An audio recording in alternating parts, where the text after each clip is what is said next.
So welcome everyone to the officially to the Zoom room. Great you could join. Thanks for joining, John and Christine. Nice to see you again. So we're just going to do a little hour, maybe less, where we're going to go into the quote. Just consider the teaching on the quote for today, and then we'll go into the lesson. So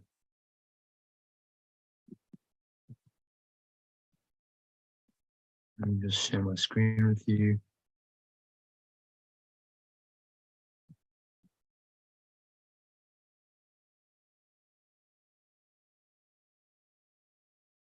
All right, so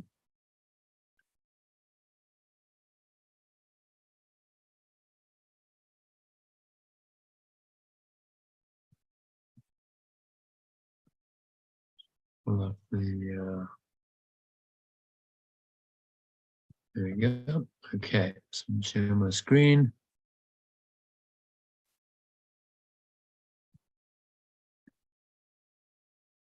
All right, can you see that?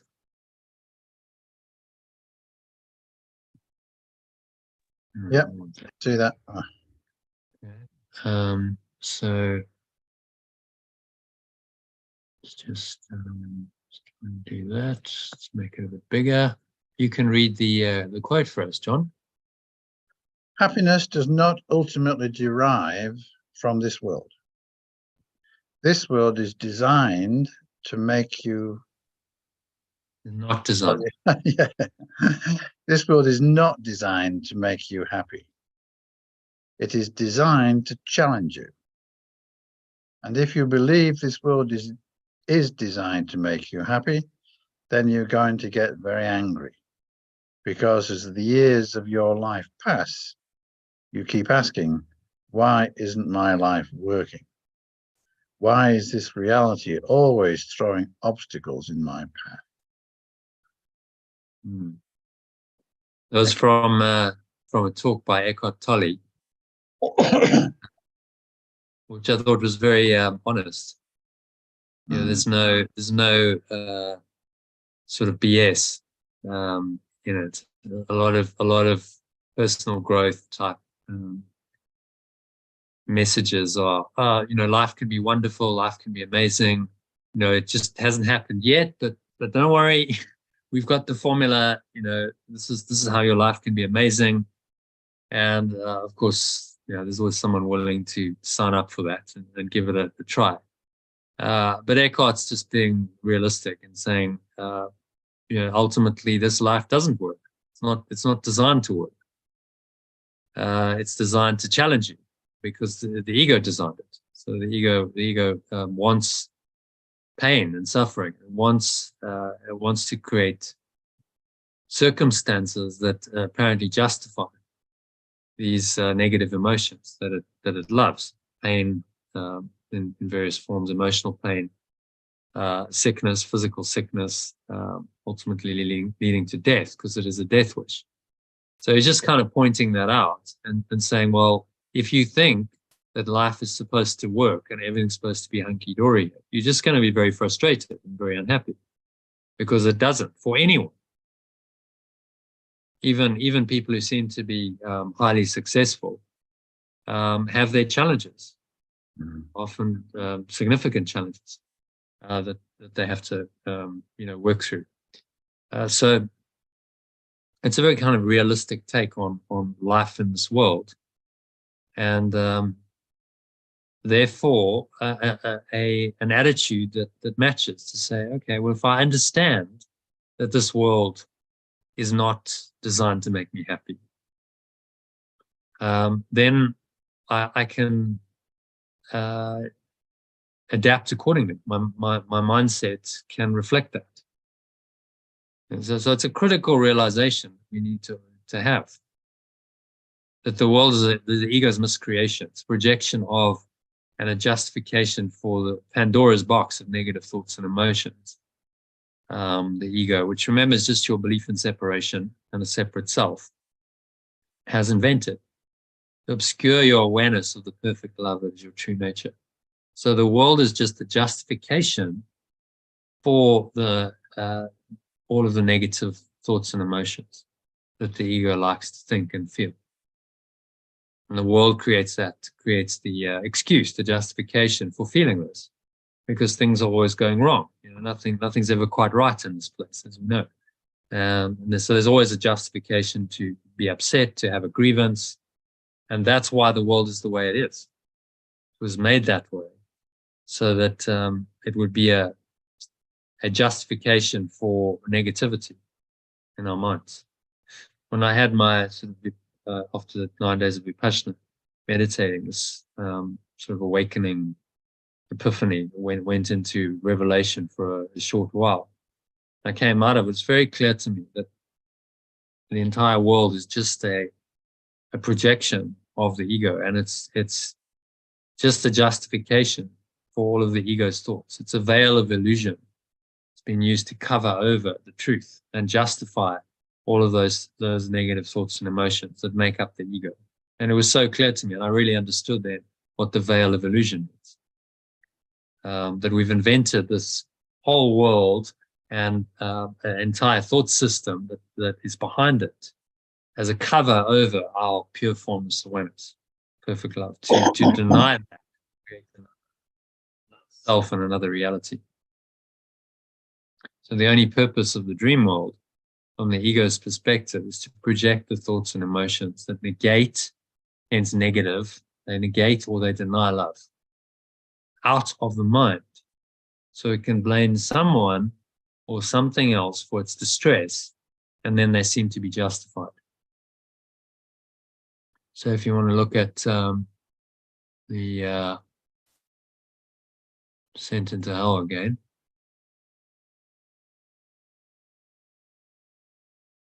this shows, you know, how this works. There's a apparent belief in separation, leads to an individual identity, that leads to a sense of guilt, because in order to have an individual identity, we must have destroyed perfect love or pure formless awareness in our mind. So that guilt for the sin of destroying God, love, oneness, then leads to fear, which gets projected out, and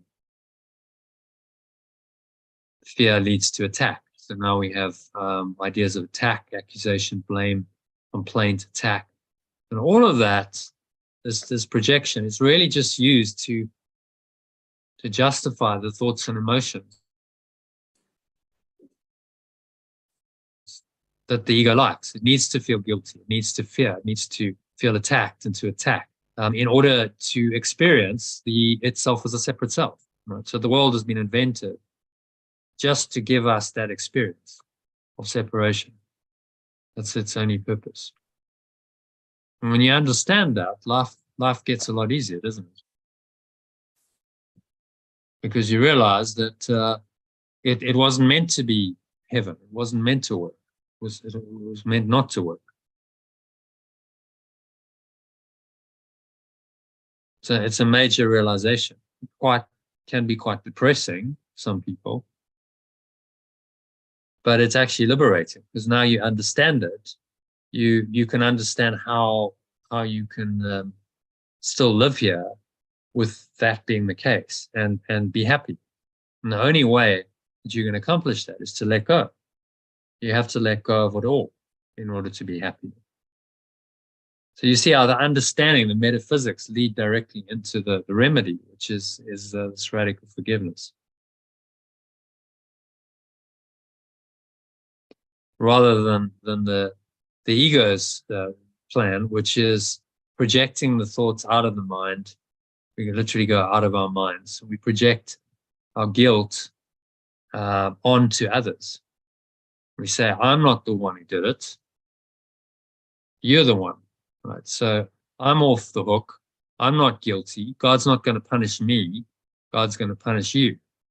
So that's the mechanism of projection of guilt that is at the core of the ego.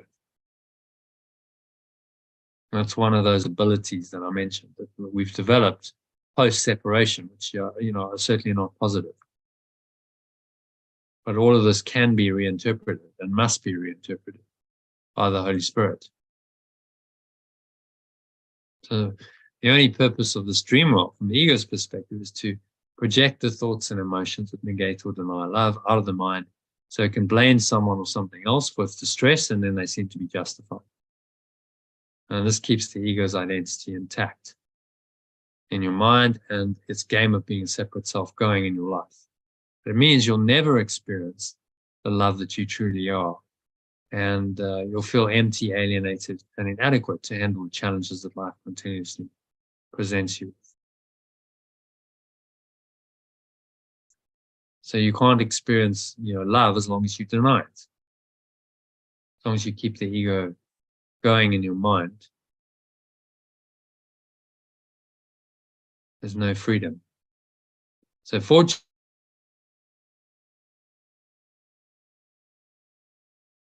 the Holy Spirit, being a remembrance of faith, by recognizing that its projections, which are seemingly outside of your mind, are really a reflection of your beliefs. And so when you let go of the negative thoughts and emotions triggered by life situations that are the result of its false beliefs, you also let go of your belief in these beliefs. And you open your mind systematically and progressively as you do this to the truth that you have and are pure formless awareness of perfect love. So the way out of this is to recognize that these projections of the ego are helpful, that they are there to show you what must be in your mind, what you believe. So you don't have to go digging in your subconscious because they're projected out. You see them very clearly. And that's the genius of the Holy Spirit. It says, well, you can now see them, you can reinterpret them, you can let them go. And when you let go of these projections, you also let go of the cause of the projections, which is the belief in separation.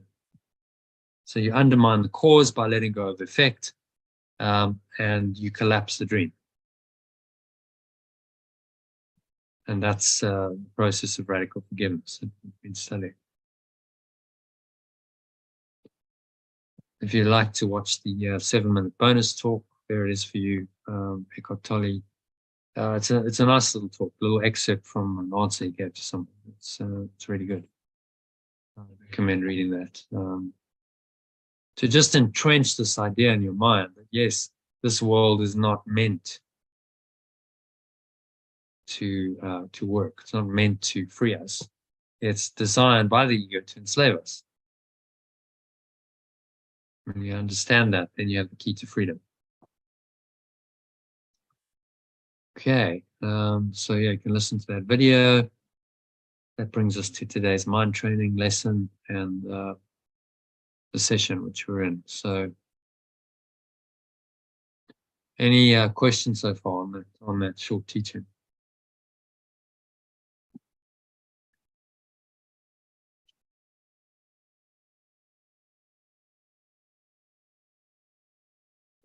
Elaine, how are you? Any questions? Well,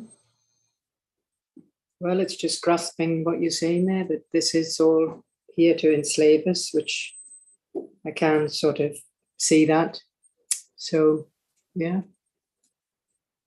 Yeah, it's quite a hard realization, but it's essential, because if you think that the world is created by God and it's positive and it should be all working, you're going to be disappointed your whole life because it doesn't work that way. If you understand, what it's really about, then you can take it, you can choose, you can make appropriate choice, and that choice, the only obvious choice, the only choice that's going to work is forgiveness, radical forgiveness for letting go. I mean, you don't feel totally enslaved because it's a duality world, isn't it? You have your ups and your downs, but yes, eventually you start to get a bit fed up with that. As you get older, you start to realize, what's this all about? Yeah. So I thought I could find freedom. We think when we start off in life that we can find freedom and happiness in the world, in our bodies, in, you know, in some pursuit, whatever we think is Yes. going to work. So we try all kinds of things.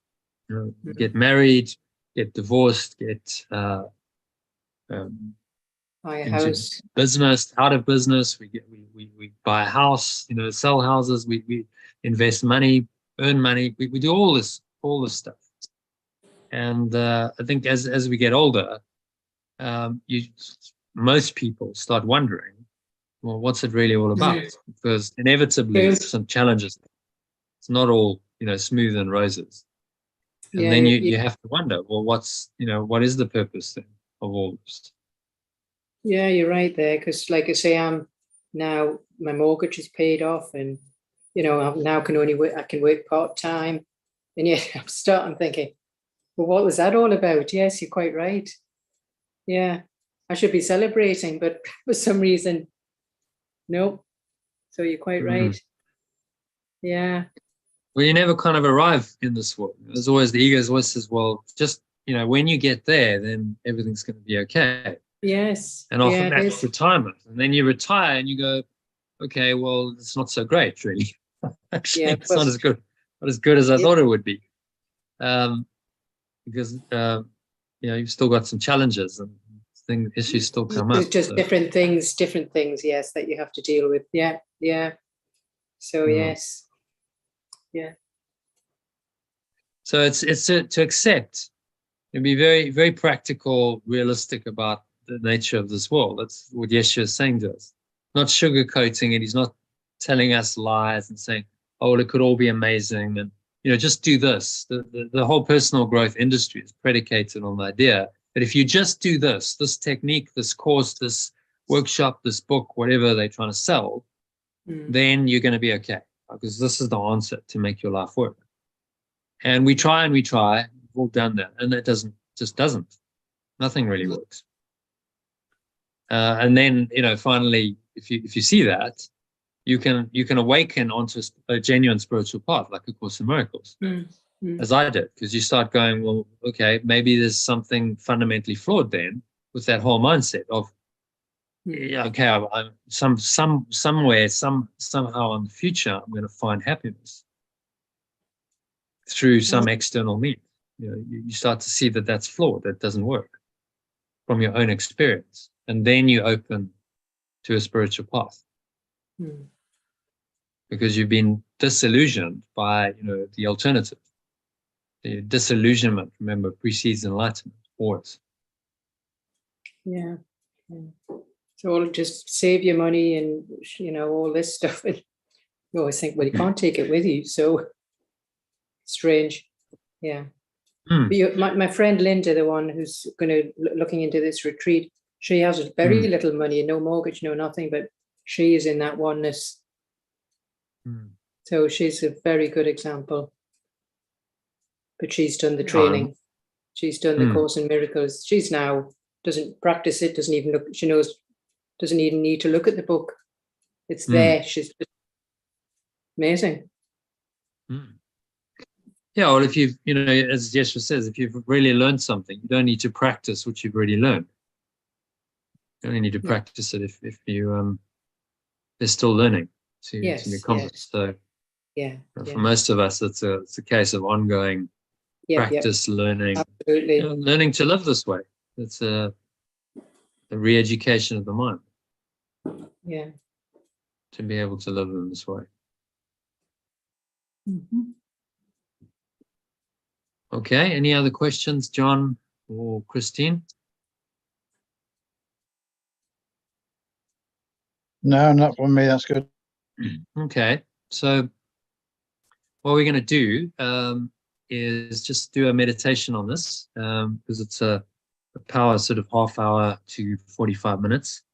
So I'll guide you through the lesson in the meditation. I'll read it to you and guide you through the mind training exercise on it. So that saves some time because we've got some text reading to do. There's 4 paragraphs, so if we can finish that this afternoon, that would be amazing. Okay, so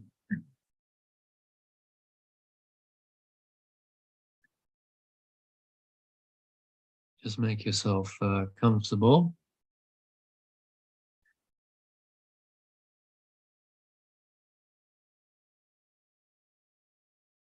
Okay, so making yourselves comfortable. Nice meditation posture. Sitting with your feet shoulder width apart. Back straight. Cup your hands in your lap, close your eyes. And start off by taking a nice deep breath in through the nose.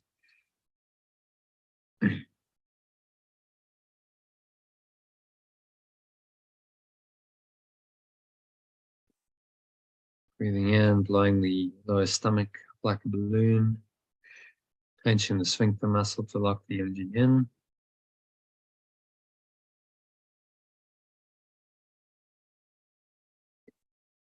Some maximal inhale breaths at the top of the inhale. Pause.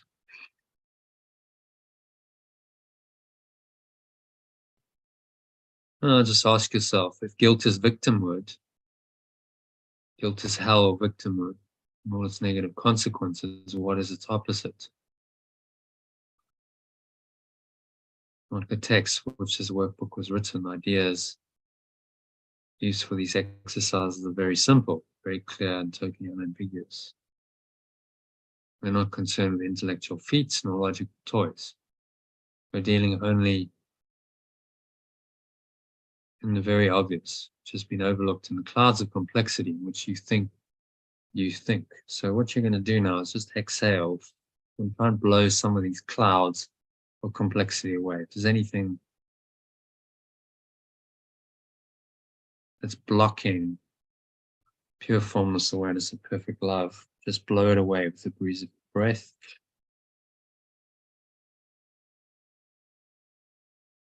And the nothingness that it really is.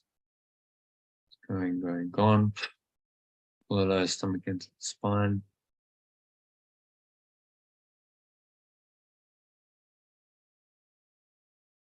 Blow it all out.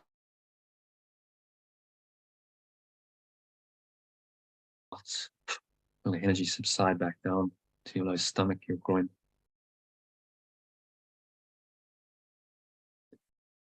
Just rest here in this deep peace and stillness for a few moments. Experience this peace.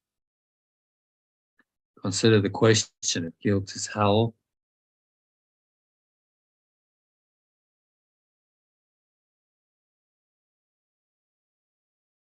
guilt is hell, victimhood is hell, what is its opposite? Any hesitation you may feel in answering is not due to the ambiguity of the question.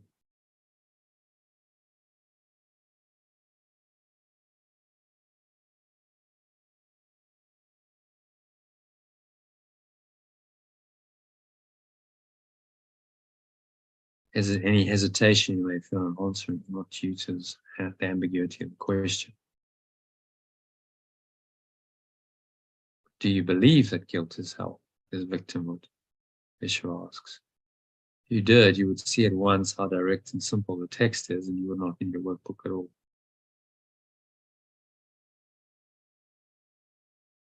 No one needs to practice what is already his.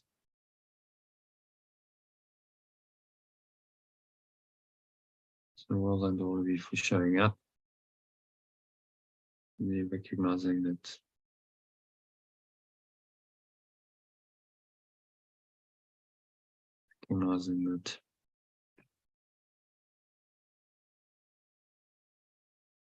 some correction needed.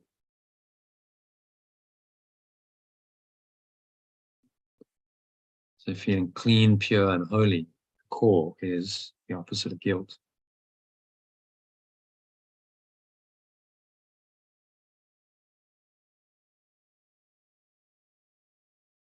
Letting go of thoughts of worry, anxiety, depression, deadness, unloving thoughts. Letting go with the help of this idea.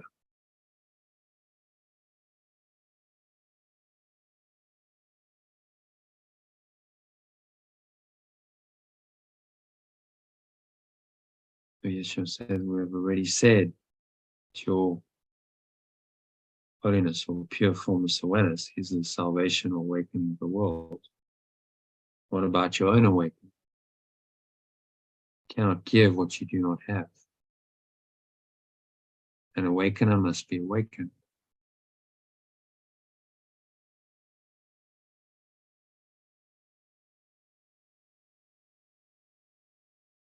How else can she teach awakening? He or she teach awakening. So today's exercises will apply to you individually. Don't worry about anyone else. Recognizing that your awakening is crucial to the awakening of the world. So the whole world stands to benefit as you apply these exercises. Your pure formless awareness is the answer to every question.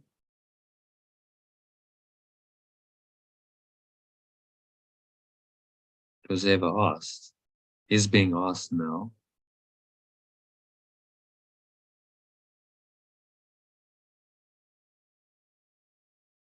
or will be asked in the future. Your holiness or pure formless awareness means the end of guilt and therefore the end of hell.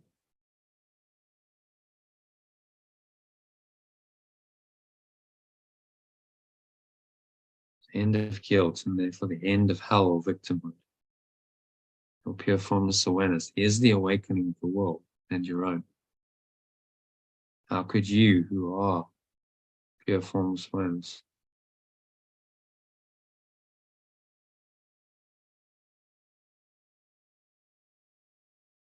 so how could you, who are pure formless awareness, be excluded from it? Pure formless awareness of perfect love does not know limited awareness. Can it be it does not know its extension?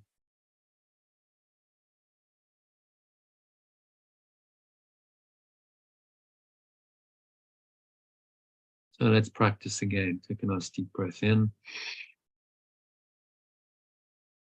Inhale, full maximum inhale breath. Clench the sphincter muscle. Feel the energy rising up the spine to your heart center. Put one hand on your heart if that helps you.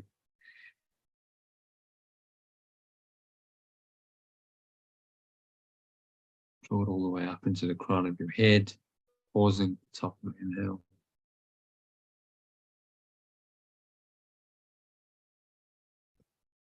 Now, begin by just repeating today's idea to yourself. You're going to say, my holiness or my pure formless awareness is my salvation. Alternatively, is my freedom. If you just want to use the translated version, my pure formless, pure formless awareness. He is my freedom.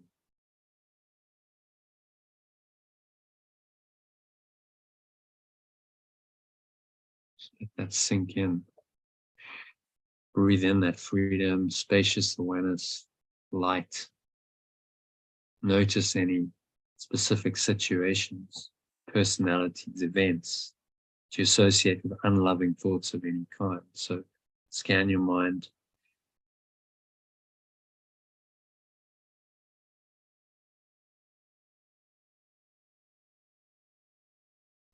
So it's imperative that you, for your salvation, your awakening, that you see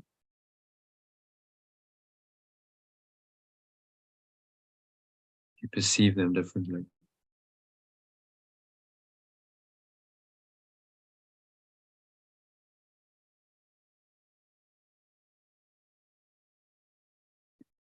Is your blessing on them, save you and give you vision, will awaken you and give you vision. So again, just breathe in, whatever the people, situations, events, circumstances in your mind are,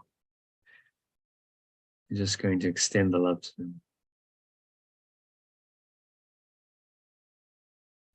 Feel that extension as you exhale.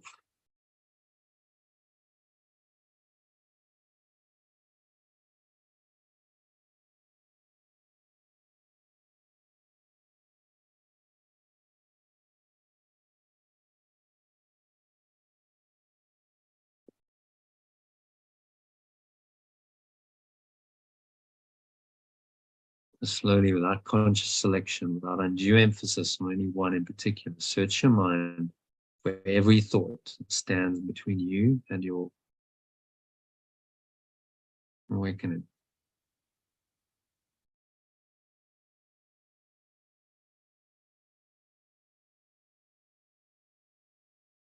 Apply the idea to each one of these thoughts by saying, my unloving thoughts are keeping me in victimhood.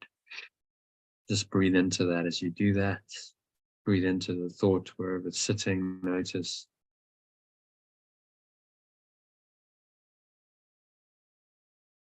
unloving thoughts about whoever, whatever, keeping me in hell, in a state of victimhood. But my holiness or pure formless awareness is my freedom.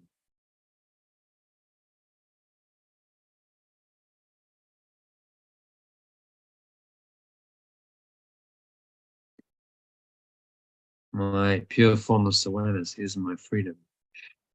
So breathe that freedom in. To every pore, every cell, every muscle, every part of your mind, every fiber of your being.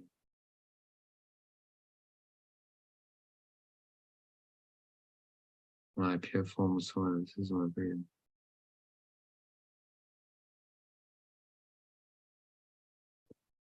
Say that with meaning and intent. Breathe it into every pore, every cell, every muscle, every body, every part of your mind, every fiber of your being.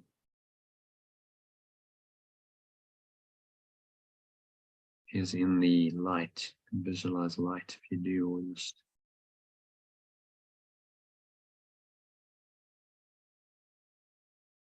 allow yourself to feel it. Just immerse yourself into the light for a couple of minutes of deep silence.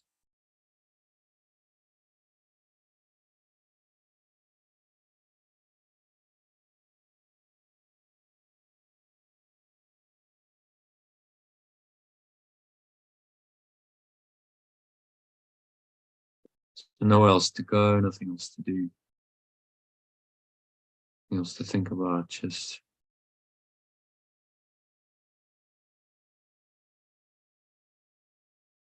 please relax, be still. The next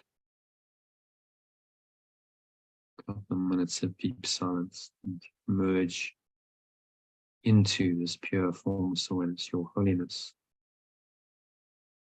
Experience your freedom in that holiness.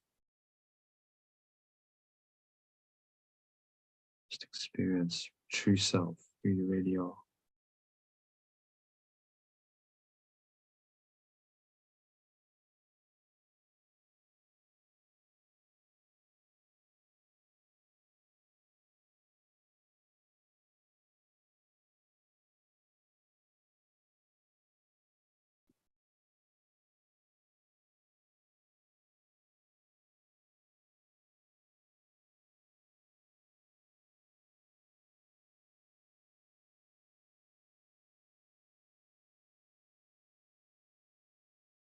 And many thoughts come up to seemingly disturb this.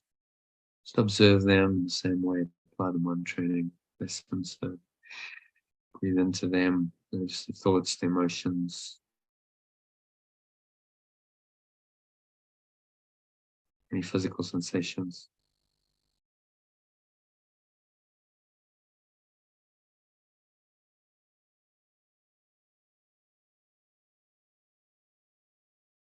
And just let go of all these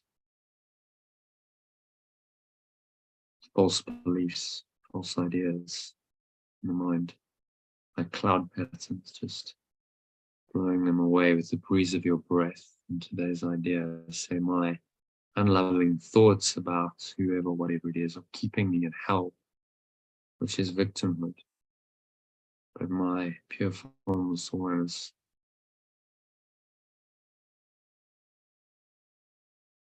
my pure formless awareness is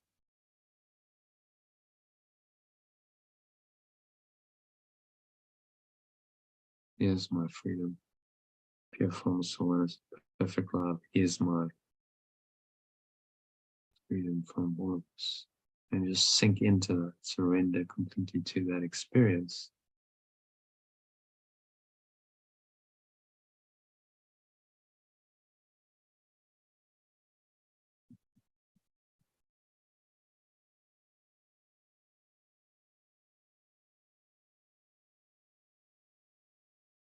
Sinking deep into your mind, to the mystic truth, holiness. Now you understand what holiness really means.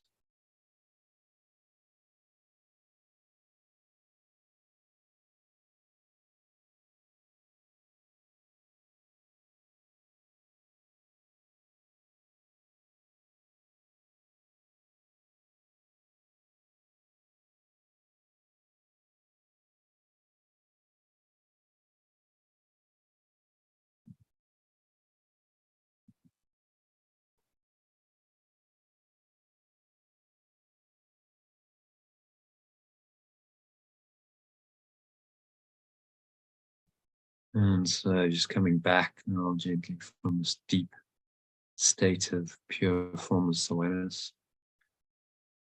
And on the count of 3, you're going to bring yourself back into the world, into your body. Gently. So 1, just breathing in.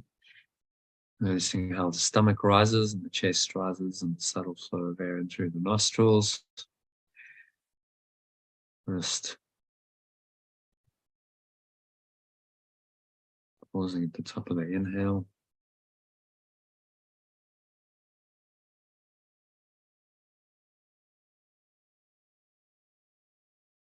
Smile, scan your mind again. So notice any thoughts still resident there. Maybe it's just empty, open, spacious awareness. Appreciate that if that's the case. Any thoughts, particularly any that feels negative, limiting, contracted, or constricted in any way. Remind yourself that my unloving thoughts about whatever or whoever it is are keeping me in hell, in victimhood. And you exhale and blow them away. The breeze of your breath to the nothingness they really are. Growing, going, gone.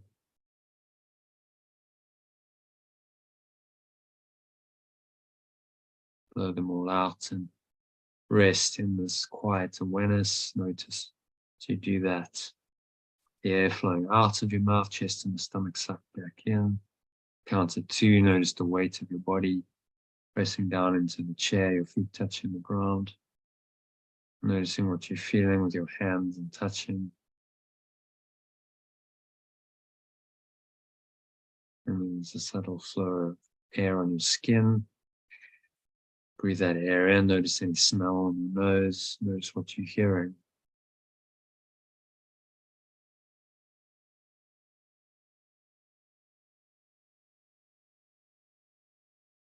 And just be aware of the breath, the body sensations,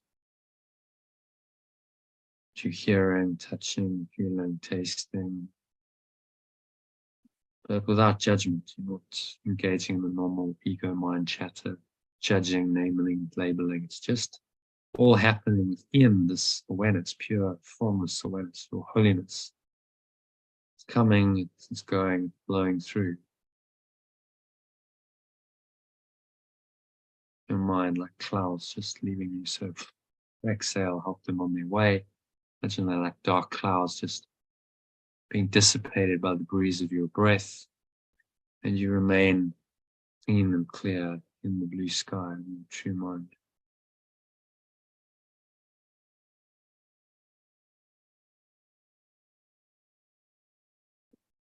And so now on the count of 3, open your eyes. Just take a minute to look around.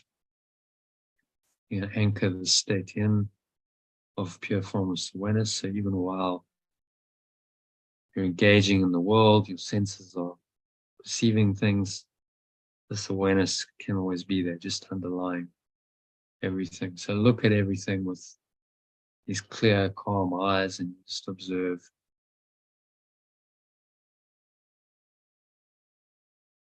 From that space, what everything looks like, what everything feels like. Notice that it's really all the same. It doesn't matter whatever you're looking at. It's all the same.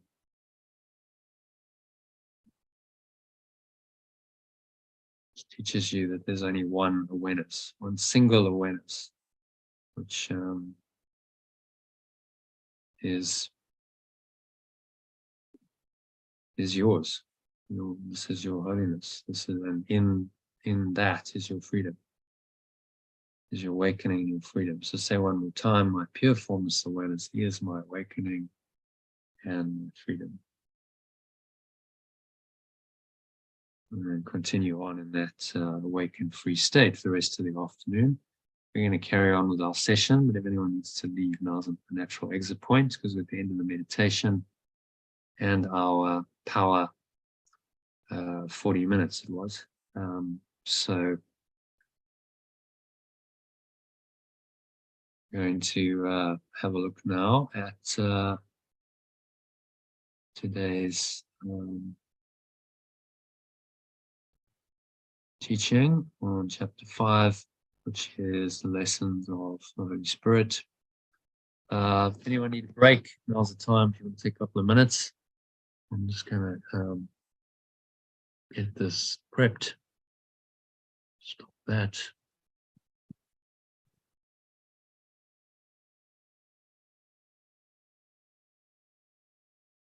Is everyone going to stay for the text stream?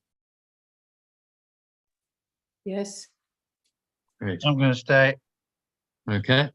Yes, possibly. Okay. Excellent. All right. So let me just get this document ready. Where are we? It's there. So we're just going to do this is section 5 of chapter 6, which is entitled The Lessons of the Holy Spirit. Quite a long section. There's various subsections. So we're just doing the first 4 paragraphs today, which is sort of the introduction.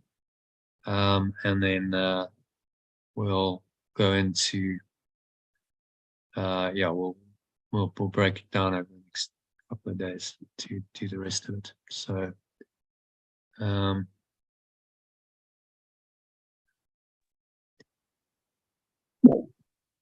there's the text. Just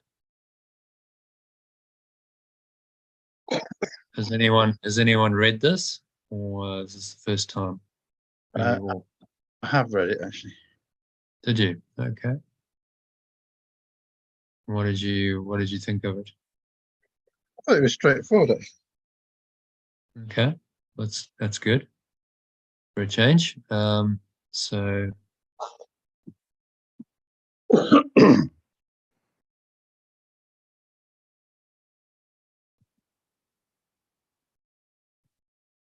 more paragraphs. What I'm going to do quickly.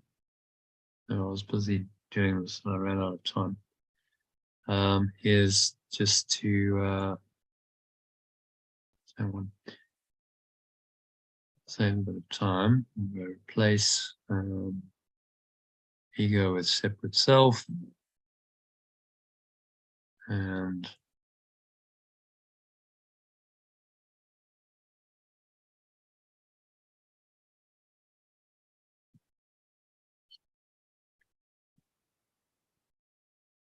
God and the Holy Spirit. So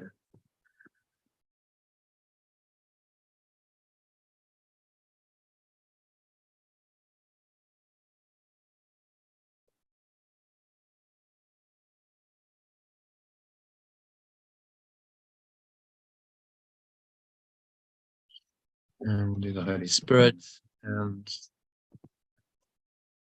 the rest we can just do as we go.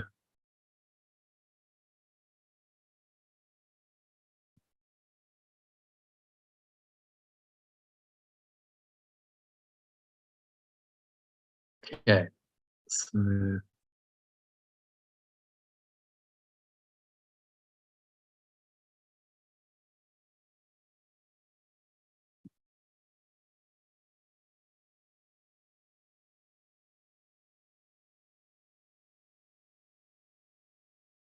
who would like to read number 1? I'm happy to do the first one. Okay, if you read it in the original, and then go down to the alternative sentence by sentence. Yeah. Like any good teacher, the Holy Spirit knows more than you do now. But he teaches only to make you equal with him. Like any good teacher, the remembrance of perfect love knows more than you do now, but it teaches only to make you. In fact, should we personalize it as we go? No. So what we do is we Oh yeah, translate it and then we personalize it afterwards, so that there's 2 alternative versions.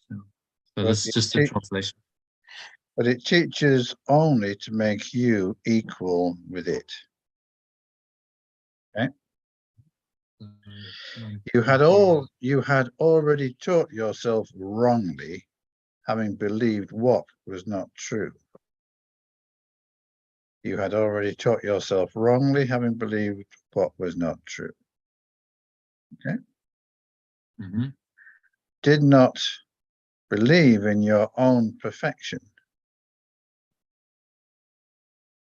You did not believe in your own perfection. Would pure formless awareness of perfect love teach you that you had made a split mind when it knows your mind only as whole?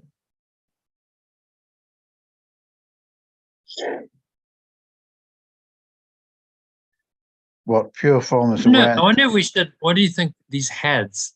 Should we make it have instead of had? You had already. Remember, there's more than you do now. The teacher's only to make you equal. It.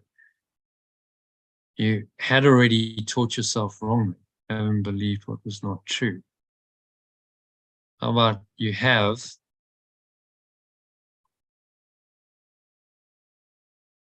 taught yourself wrongly? Yeah, it's okay. That's good. I don't know why it's got it in had. Yeah, Believing, makes it a bit simpler. believing what is not true. Mm-hmm. Yeah, it's improvement. I don't know why it's got it's like double past tense. You have taught yourself wrongly, believing what's not true. Yeah. Taught yourself wrongly by believing what is not true. Okay, you did not, so you do not.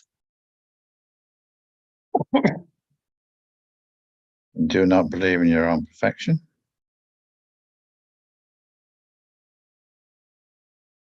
Would pure formless awareness and perfect love teach you That you have, would pure formless awareness and perfect love teach you that you have made a split, that you have a split mind. yeah, okay, we can take out the make. When it knows your mind only as whole. Yeah. Number 5, what pure formless awareness of perfect love does know is that its communication channels are not open to it. Does know is that its communication channels are not. That doesn't make sense, does it? Mm-hmm. Are not open to it. So we have communication to the extension, which is all of us. Every mind is a communication channel. And when that's blocked by belief in separation, then it's not open. Okay. What pure formless awareness of perfect does not know is that its communication channels are not open to it. Does know. Yeah, does know is that its communication channels are not open to it.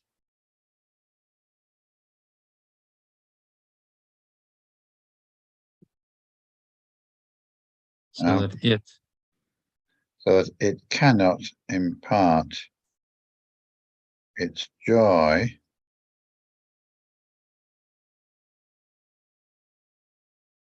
impart its joy, and know that its children are wholly joyous. So what he's saying here is that the communication channels, our understandings of its presence, are ours, and therefore not open to pure formless awareness of perfect love to interfere with. Well, why would it want to interfere anyway?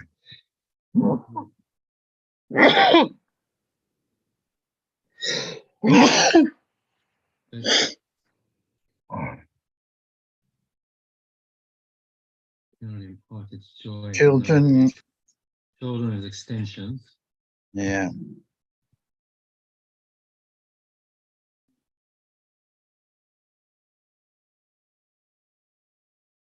Extensions are wholly joyous. Maybe we should make joyous joyful. Yes, John. Joyful.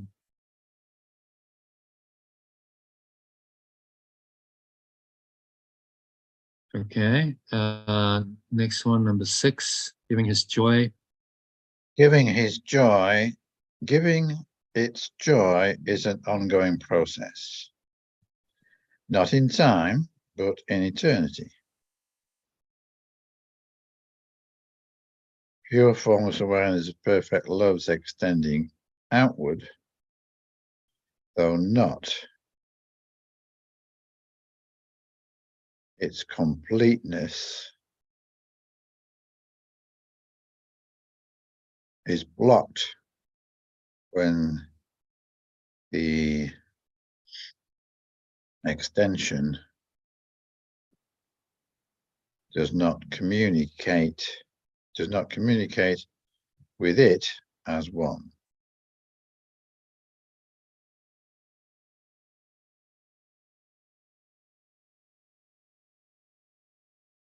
So it thought, my children, my extensions, sleep and must be awakened.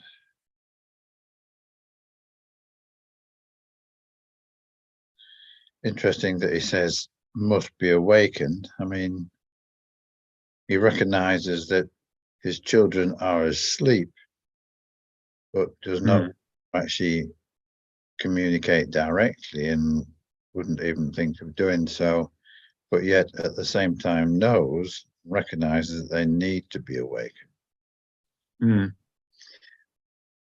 Yeah. I mean, again, whenever you start personalizing God or perfect love, it's problematic because it's not a personal entity. But the way I interpret it is it's more like this presence is there. It's our true awareness that's always been. It's eternal. We've blocked it out. We've covered it over with this idea of separation. And because it's our true awareness, it's always going to be there in our awareness, just tugging at us. Just there's something, there's a deeper core that's there. So we say it knows that its channels are blocked. It's kind of poetic license because this is not a personal entity. It's more like this presence is just there, and it's continuously coming in, trying to come into your awareness to get through those blocks because it's your true nature. Yeah. And it just keeps, coming and reminding you. Nice way of putting it. Yeah. Well, I think it's more accurate than as soon as you personalize God, you say, well, he does know that his channels are not open to him. The problem is, as soon as you say that, you're really saying that God then knows about duality. God knows about the separation. Yeah. But then it wouldn't be pure formless awareness of perfect love anymore if it knew any of that, because that awareness is pristine and complete and without any spot of separation. You see? So he's using language, which is problematic because language is dualistic by nature, to try and explain something that's beyond language. But we can I think it can be explained better by saying that it's a fundamental awareness we all have that we've covered over and we've denied. But that awareness wants to be known. I mean, we say wants. Again, it's not like a human desire. You know, it's nothing like that. Because it's our fundamental nature, it automatically sort of filters through at some level into our mind. And there's a voice in our mind that speaks for that. That voice he calls the Holy Spirit, which is the remembrance of this state of pure formless awareness of perfect love. It's just the memory of it that keeps calling us to return to that state. So that's I think a more helpful way of interpreting it. Yeah, That God yeah. is some kind of entity, you know, feeling like thinking that, you know, his channels are blocked, and then you personalize God, and then you get into trouble because God is not a personal entity, and God is not dualistic. So God, you know, pure formless awareness, by definition, if that's your definition of God, which it is ours, pure formless awareness of perfect love, does not know of any other awareness, does it? No. Otherwise, it wouldn't be pure formless awareness. Mm. So it doesn't know about separation. So it doesn't know that its channels are blocked. Right? So he's using poetic license here to indicate to us in words that, yes, that there is this impulse that's coming from our deeper mind to listen to it. There is a voice that's calling us to listen to us. And it's, you know, he personalized and said, well, it's seeking to find you, and it's not complete until you complete, and, you know, these kinds of ideas. So that we can be aware that, yeah, there is something there that's trying to connect with us, and that we need to be open to it. But it's not a personal voice or personal entity, and it doesn't know. It's just understand, it's just an awareness as it is. That awareness remains the fundamental reality, and it always will be. Doesn't matter what else has gone on. That awareness remains pristine and pure, which is why we can return to it. Always possible to return to that, because it actually hasn't been corrupted. We just have to let go of the idea that it has. Does this all make sense? Yeah, I think it's. I think you put that very well, Joe. Okay, good. So we've done this. Now we personalize it. So we take the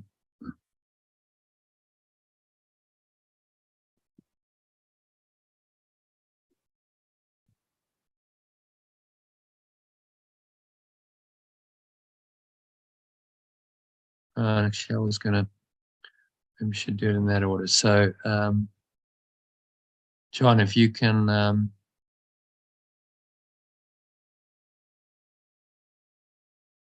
just summarize this. You can summarize paragraph 1 before we go to the personalization. What's he saying here in summary? So it's saying that remembrance of perfect love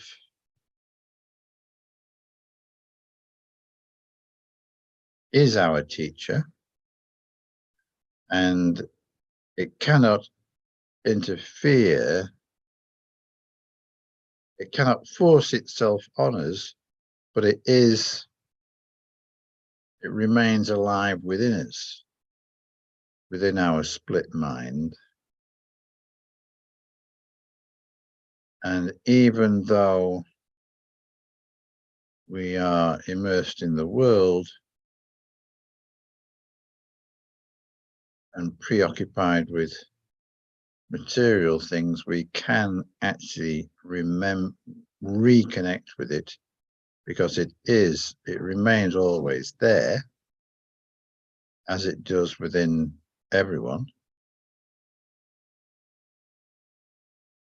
And it is there for us to go back to and follow when we so choose to. Yeah, it's pretty well said. Just talking about, I just add in the bit about joy at the end, giving its joy. Yeah. It's an ongoing process. So asking us to listen to this voice that speaks for this joy that's really streaming through into our minds. It wants to come through. Personalize it and say, this joy wants to come into your mind. It knows when its communication channels are blocked.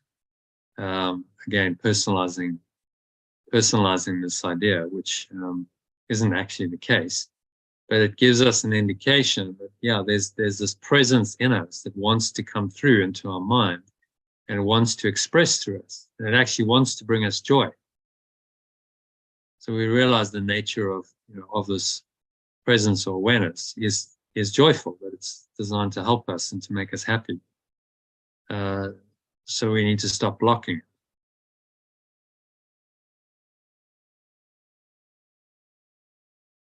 Remember, a lot of this is designed to increase our motivation for change. It's giving us this teaching so that we are motivated to change our minds and open our minds up to this voice for the Holy Spirit.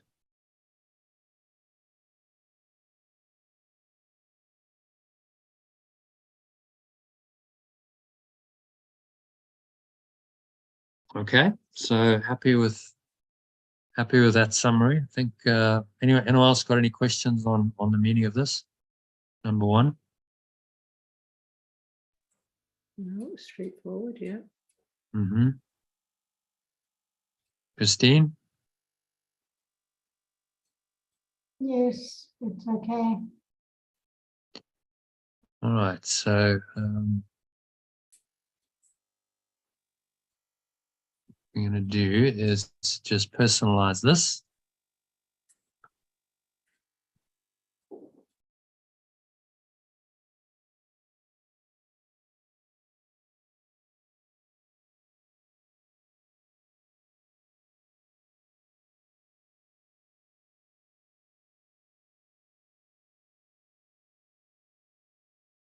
Okay, so like any good teacher, remember, so perfect love knows more than I do now. Do you want to help me, John, as we go? Yeah, but it teaches me only to make, me equal with it. Yeah.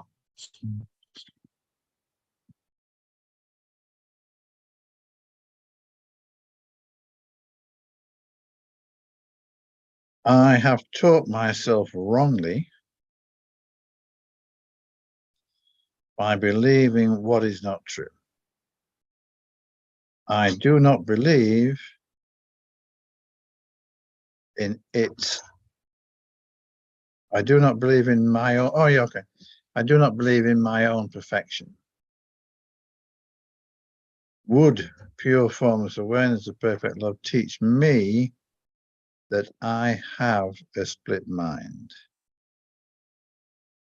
when it knows my mind only as whole?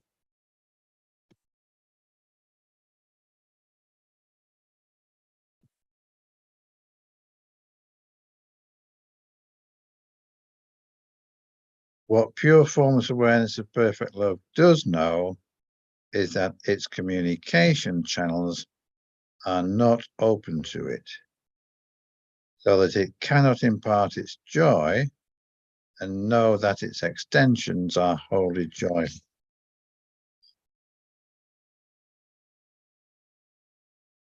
Personalize that at all?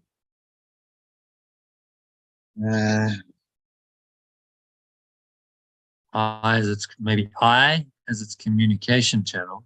Know that it's, oh, okay. It does not know that I, as its communication channel, am not open to it.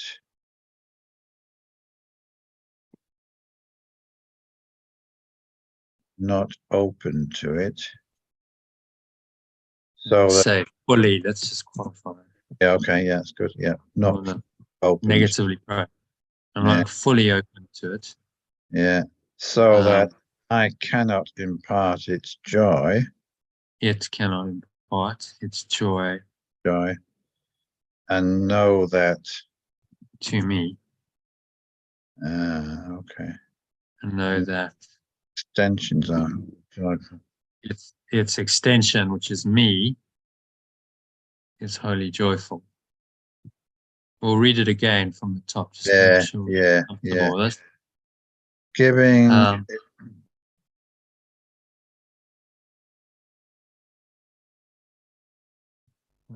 Giving. Reading what pure form, we're going to read it from there. What pure forms when love does know.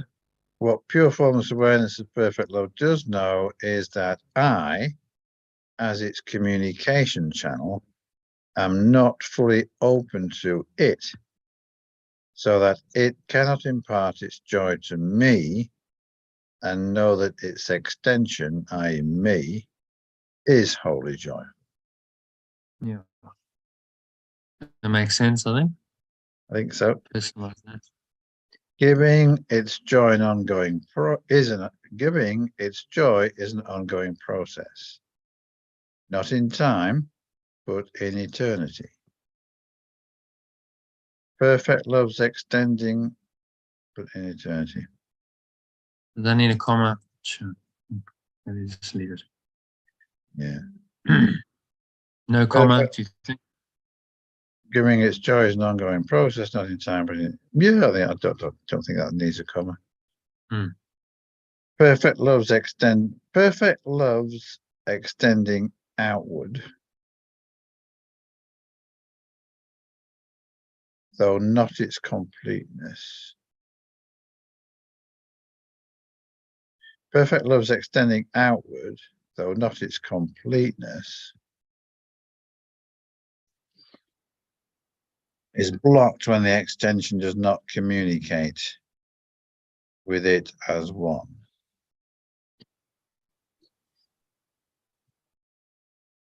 How about we just say when I do not? Yes, that's better. When I do not communicate with it as one. So it thought my extensions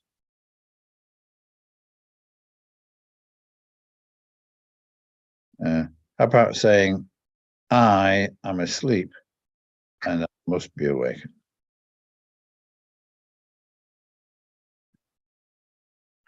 Yeah, take out so it thought.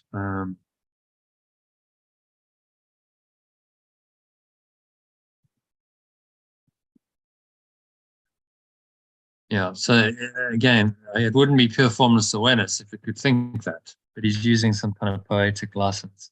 Yeah. Because it would be acknowledging then that its extensions are asleep, that there's a block, would not be pure formless awareness. Yeah. So I am asleep. There's one. Do not communicate with as one. So I recognize maybe.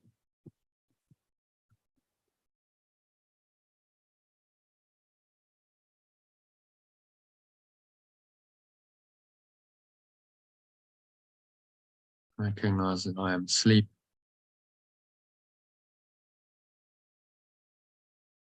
And must be awakened.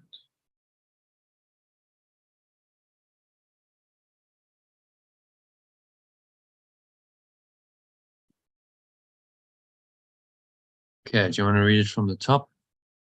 Like any good teacher, the remembrance of perfect love knows more than I do now, but it teaches only to make me equal with it. I have taught myself wrongly by believing what is not true. I do not believe in my own perfection. Would pure formless awareness of perfect love teach me that I have a split mind when it knows my mind only as whole? What pure formless awareness of perfect love does know is that I, as its communication channel, am not fully open to it. so that it cannot impart its joy to me and know that its extension is wholly joyful. Giving its joy is an ongoing process, not in time, but in eternity.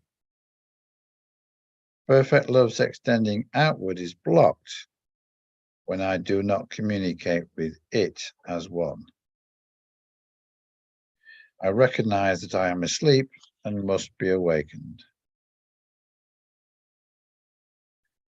How might we go?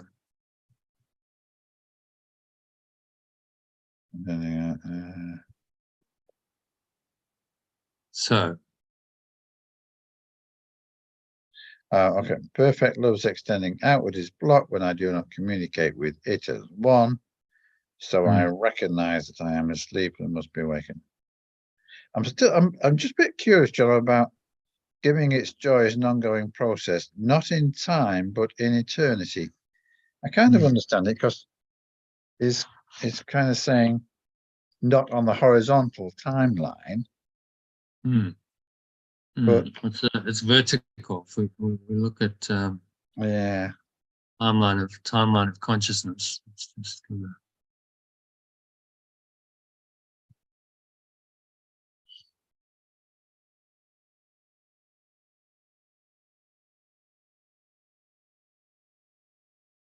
So this joy being the source is coming through from above the battleground always.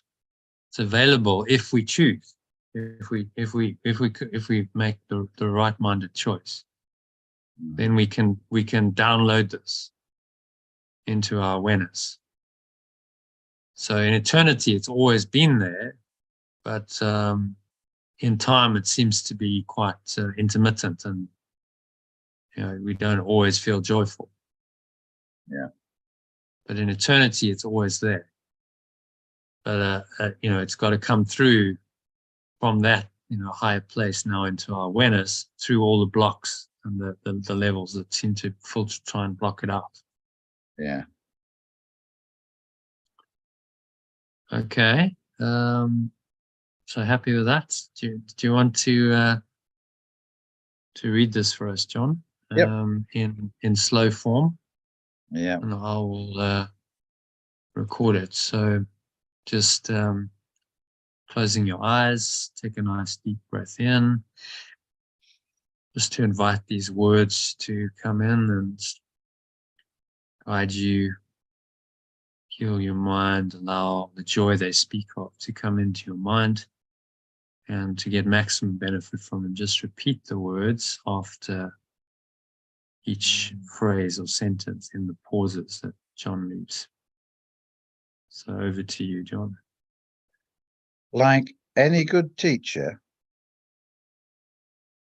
the remembrance of perfect love knows more than I do now. But it teaches only to make me equal with it.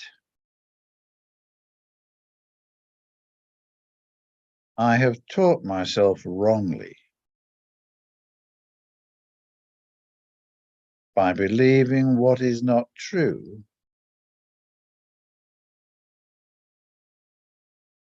because I do not believe in my own perfection.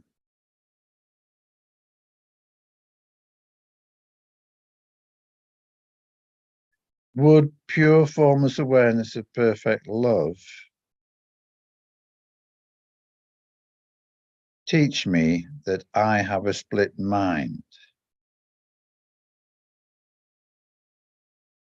when it knows my mind only as whole?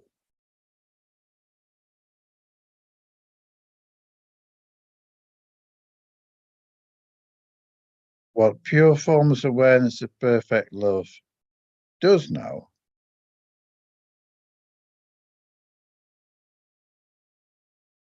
is that I,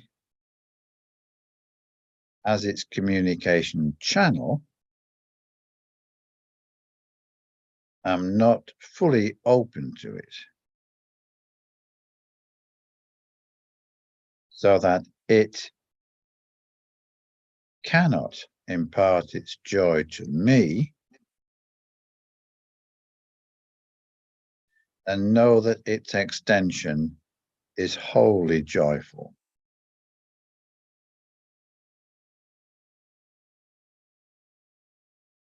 Giving its joy is an ongoing process.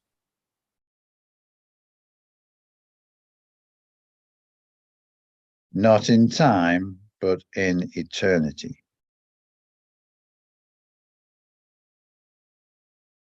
Perfect love's extending outward is blocked when I do not communicate with it as one.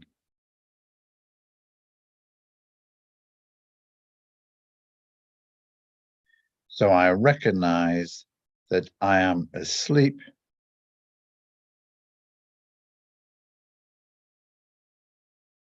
and must be awakened.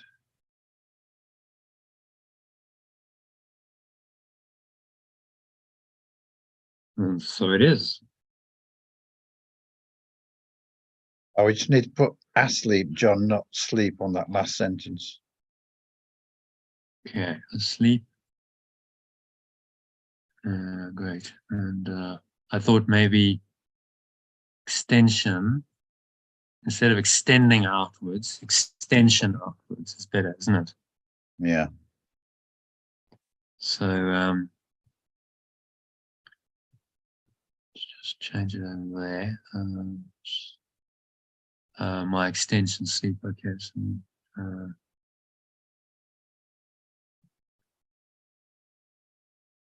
perfect love's extension outwards. So do you want to just read that last that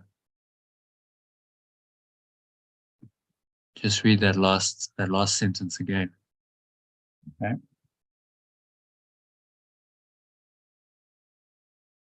I'll just re-record it because we changed the language. So let's just see where we are.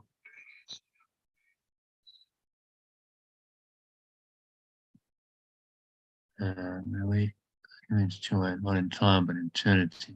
It's a perfect love extension.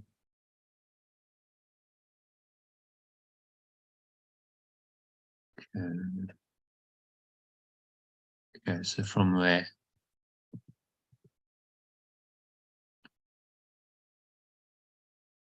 Okay, do you want to just read the last one? Perfect love's extension outward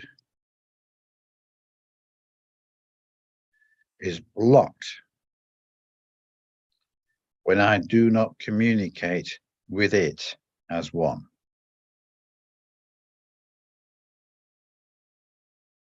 So I recognize that I am asleep and must be awakened. And so it is.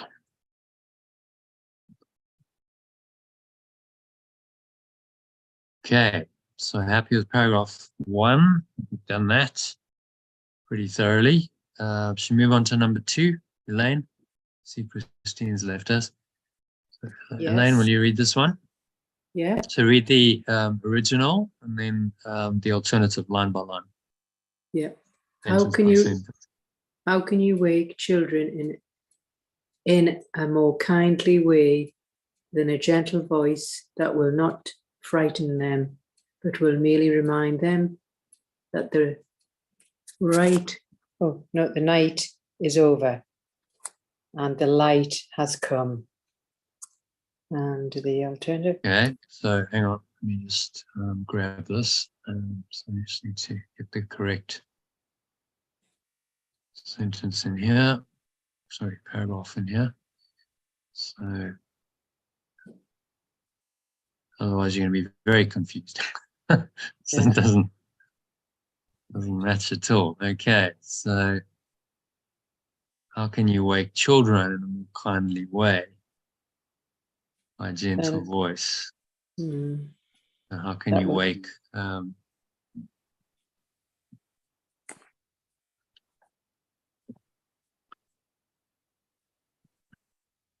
Be reminded the night is over and the light has come. Yeah, okay. So maybe we should keep this because he's kind of using it as a analogy, isn't it? He's saying, in this world, if you wake children, in a gentle voice, then this is equivalent to what he's suggesting. We'll merely remind them that the night is over and the light has come. Yeah. So I think we'll keep the analogy because he's just Yeah. inform them the nightmares that frighten them. Okay. Yeah. I think we're not going to have much translation here, so just read the alternative. Yeah.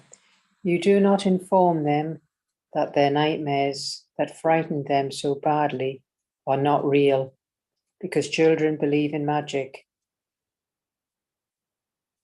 Okay, so maybe just instead of inform them, it's quite formal. Tell them. You do not tell them. But then are not real. Right. Kindly way, and by a gentle voice, and not frightened, or merely remind them the night is over and the light has come. I think that's all right. Children believe in magic. Right. Yeah. But a nightmare wouldn't be magic, would it? Just sorry.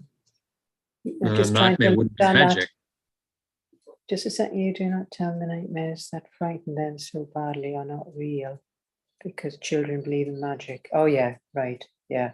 So he's saying we believe in the magic that made the nightmares. So he's saying, or the child, you'd merely reassure them. Well, the next one, merely reassure them that they are safe. That they are safe now. Yeah. Got it. So different approach. So he's really calling us children. He's saying we like children. It's not.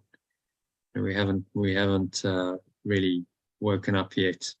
Still quite naive, quite frightened by all of our nightmares.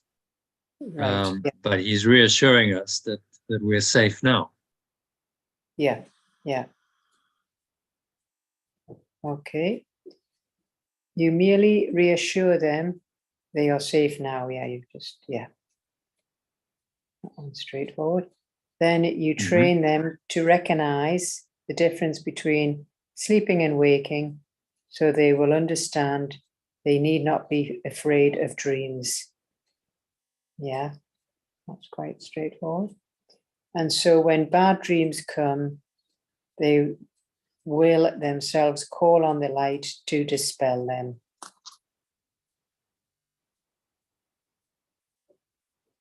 Yeah, so the whole thing's an analogy to this world where children can have nightmares and when they wake up, and if you're gentle and kind, saying you're safe now, then there's trust that develops, and it's a better way to go than tell them the nightmares are not real.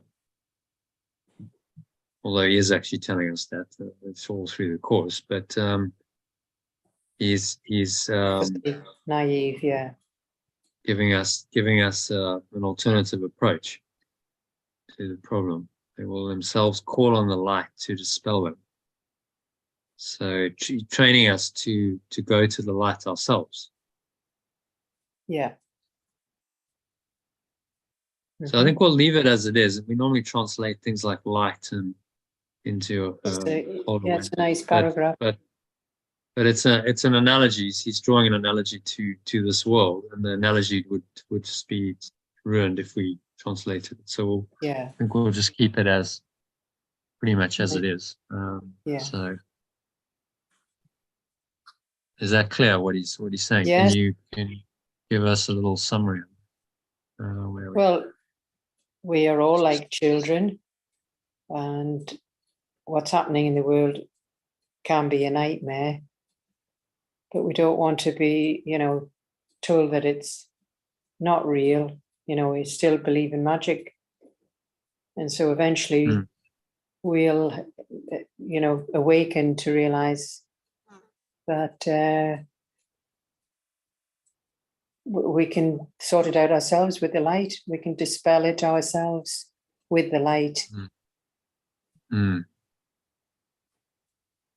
So when we have these nightmares that the ego sponsors, then we remind ourselves that the light is there, because the gentle voice has reassured us over and over that the light is there. So eventually we'll not need the gentle voice anymore. Yeah, because we'll just know. Yeah. The gentle voice is the capital V is the Holy Spirit. So Yeah. remembrance of love.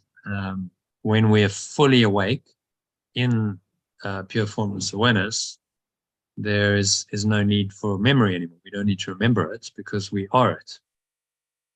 There's no separation anymore between us and our true awareness, being God or Source. Yeah. But while we're sleeping and the nightmares are happening, and this voice is telling us it's okay. You're actually safe now because the light is here. Yeah. You just pretended, you pretended to have a nightmare, you pretended to go to sleep. But the light has come, light is here. Yeah. Nice paragraph. Yeah, it's a good analogy. Sure. And saying that instead of dwelling on the nightmares, go to the light. When in the morning, if it's sunshine, a child is not scared because they look at the light and go, everything's okay. So that's sort of what he's saying. It's okay. If you go to the light, it dispels the darkness and the nightmares just by going to the light. You don't have to worry so much about you don't tell them that it's not real. Yeah. You just focus on the light. Yeah. So it gives us these various approaches to this problem of separation. Here's another one. Say, okay, well, don't worry so much about the idea that it's an illusion. Just focus on the light. Focus on the feeling that you're safe now. That if you're safe, you're protected, because that light is then the antidote. It completely undoes the darkness of the nightmare of fear, guilt, and sin. So.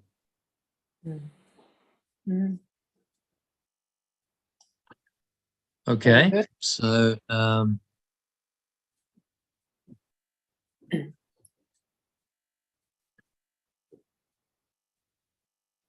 you will read for us, I'm just going to... 2 seconds, 2 seconds, just Dave, my husband's just come in and it probably might make a noise. I'll just ask him. Yeah, okay. No 2 problem. seconds, because he's probably going to...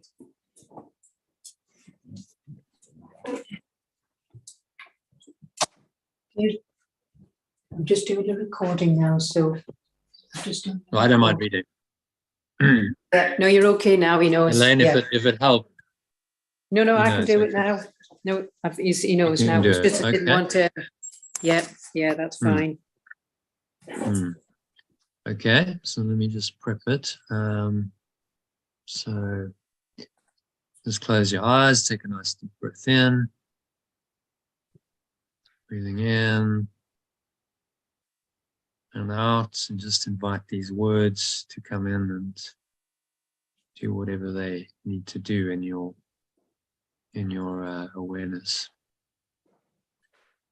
And just repeat them aloud to yourself after Elaine speaks them in the gaps that she leaves.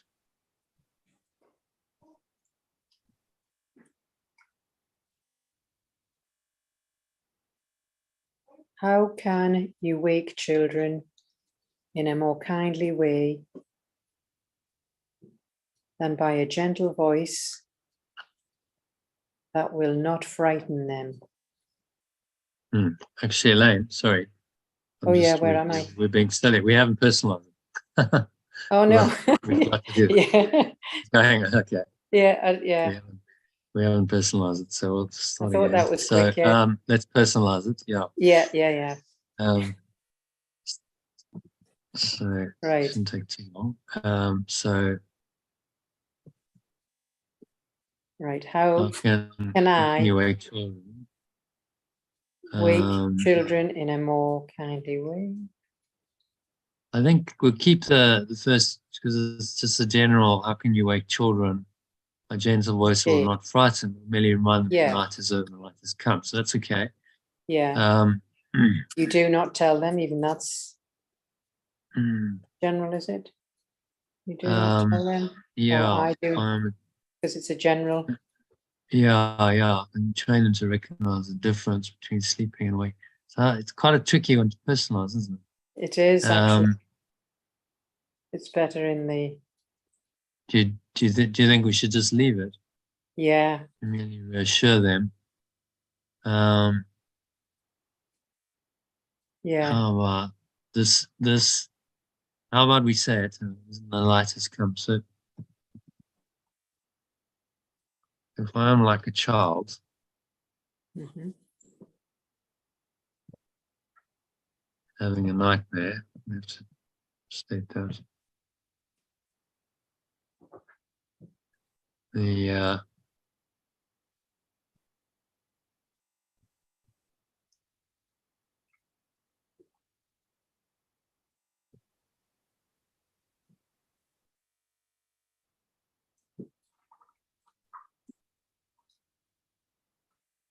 this voice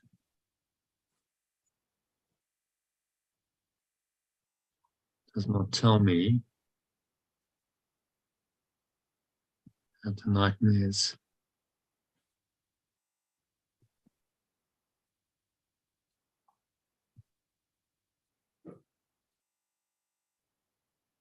frighten me so badly or not real.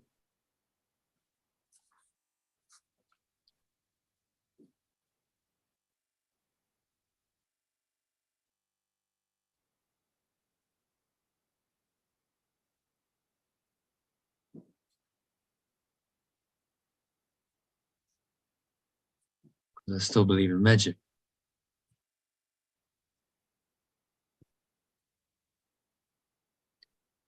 Really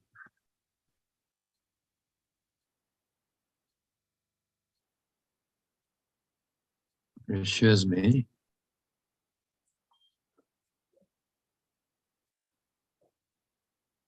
that I'm safe now.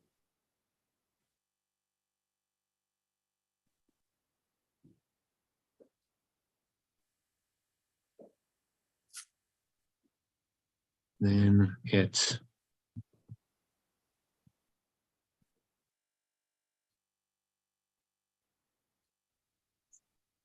trains me to recognize the difference between sleeping and waking.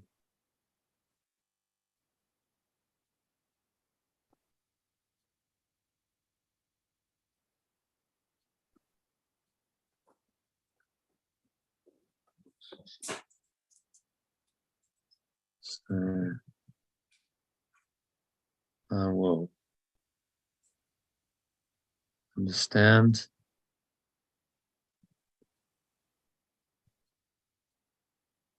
I need not be afraid of dreams.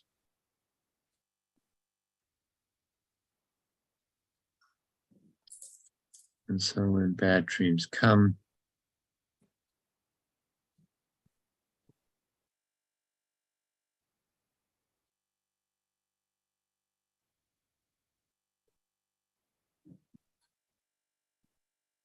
I myself call on the light to dispel them. Okay, do you want to read that from the top? Yep.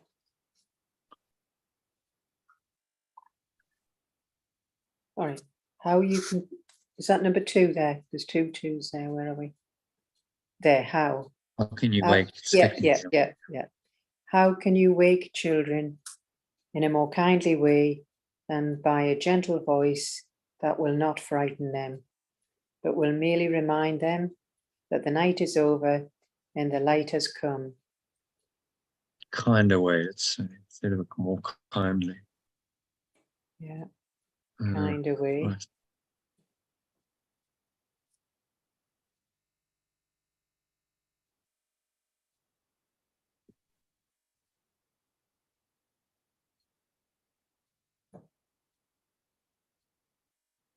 Yeah.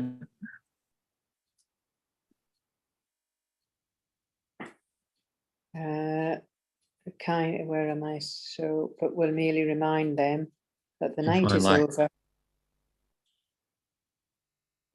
Or if I am like a child If having I'm a like night, child. if I'm like a child having a nightmare, this voice does not tell me that the nightmares that frightened me so badly are not real because I still believe in magic. It merely reassures me that I am safe now. Then it trains me to recognize the difference between sleeping and waking, so I will understand I need not be afraid of dreams. And so when bad dreams come, I will myself call on the light to dispel them.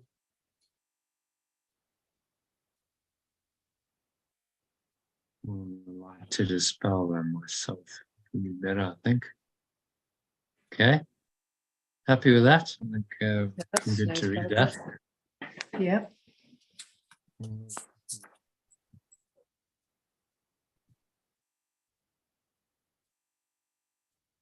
And just take a nice deep breath in. Connect with the breath and the light.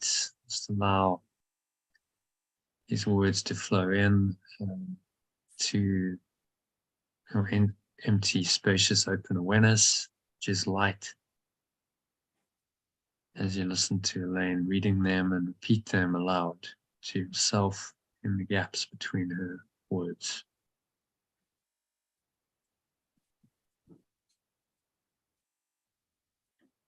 How can you wake children in a kinder way than by a gentle voice that will not frighten them, but will merely remind them that the night is over and the light has come? If I am like a child having a nightmare, this voice does not tell me that the nightmares that frightened me so badly are not real, because I still believe in magic.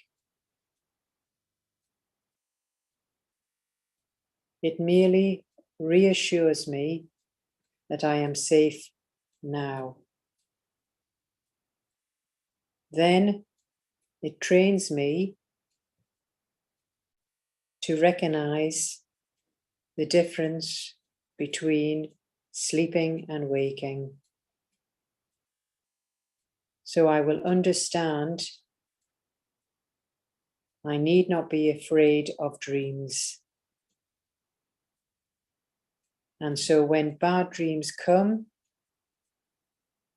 I will call on the light to dispel them myself.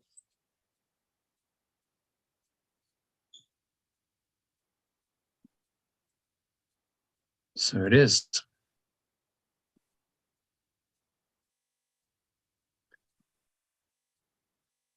Okay, well done, Elaine. So let's just move on to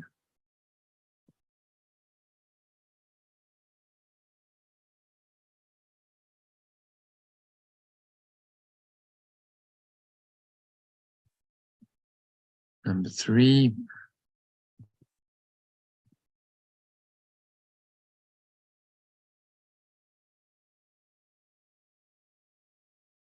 John, do you want to read number 3 for us?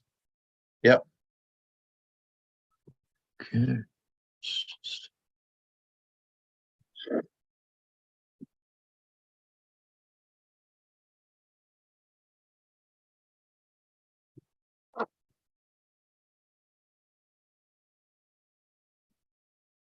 Okay, there we go.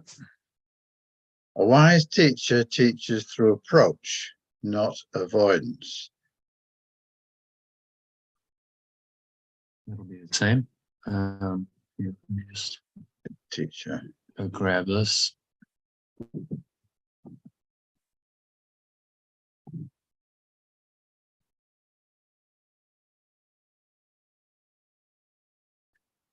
Wise teacher teaches through approach, not avoidance. Okay, yeah, fair enough. He does not emphasize what you must avoid to escape from harm, but what you need to learn to have joy. So he does not emphasize what you must avoid to escape from harm, but what you need to learn to have joy. Consider the fear and confusion of a child.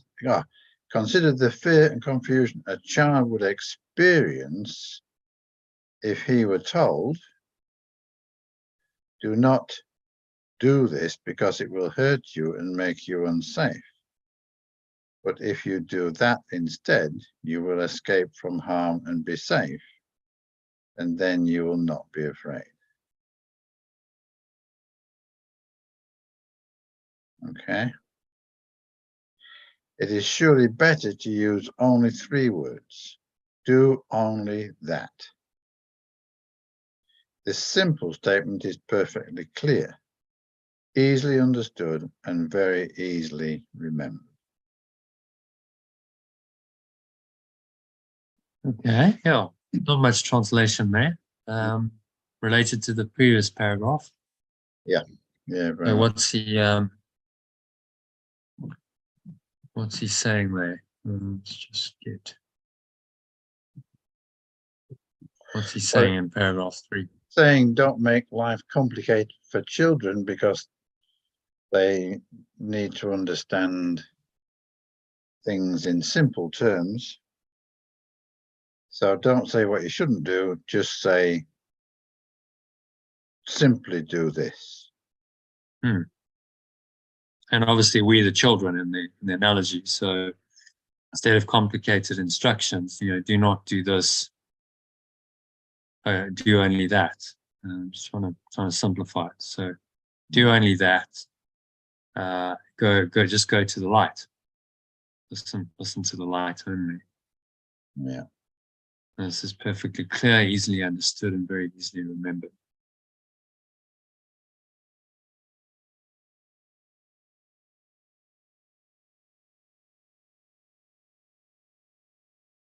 So a nice, simple way. I think he's giving us an alternative. I mean, in the course, he talks about the metaphysics and he talks about the undoing and the illusion a lot. But this is quite a simple way. Yeah. Half an hour. Right.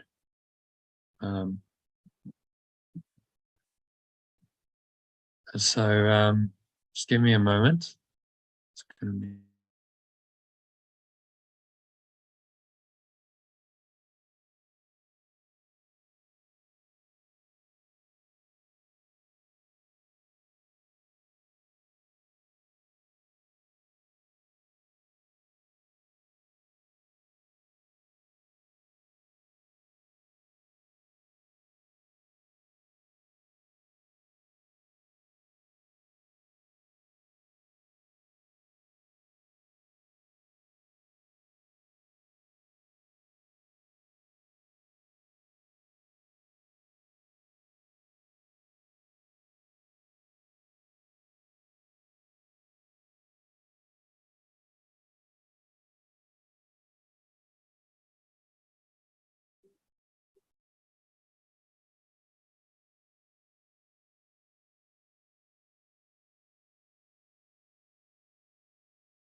Okay, sorry, I'm back. Just had to have a conversation with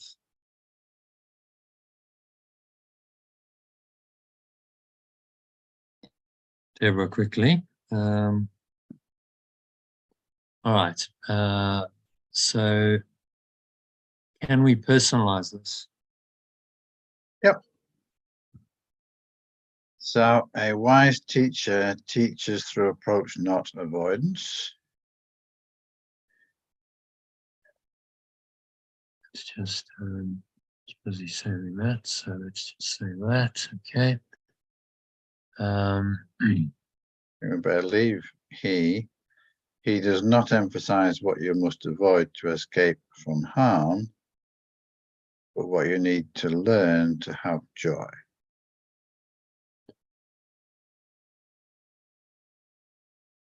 Okay, so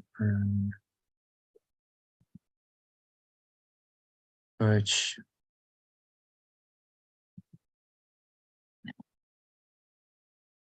What I must avoid. And personalized I must avoid. Oh yeah, okay. Yeah, good. Yeah. I must avoid to escape from harm, but what I need to learn to have joy. Yeah. Consider the fear and confusion a child would experience if it were told. That I would experience.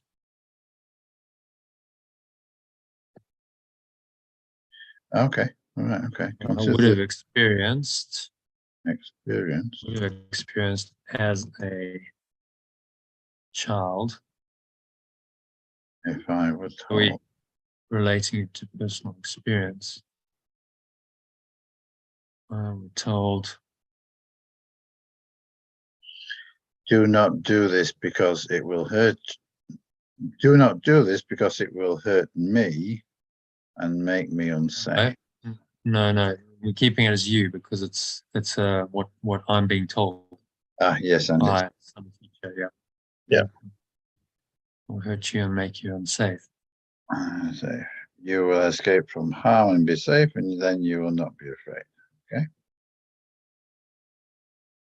It is surely better to use only 3 words. Do only that. This simple statement is perfectly clear, easily understood, and very, very easily remembered. Yeah, so then we could say, I can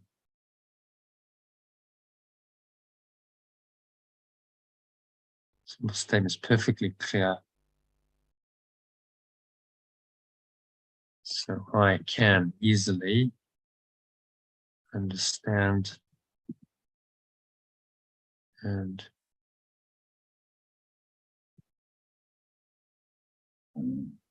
remember. Yes, very good. remember it.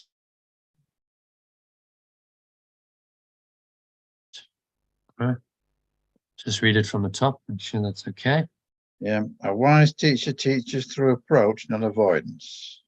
He does not emphasize what I must avoid to escape from harm, but what I need to learn to have joy. Consider the fear and confusion I would have experienced as a child if I were told, do not do this because it will hurt you and make you unsafe.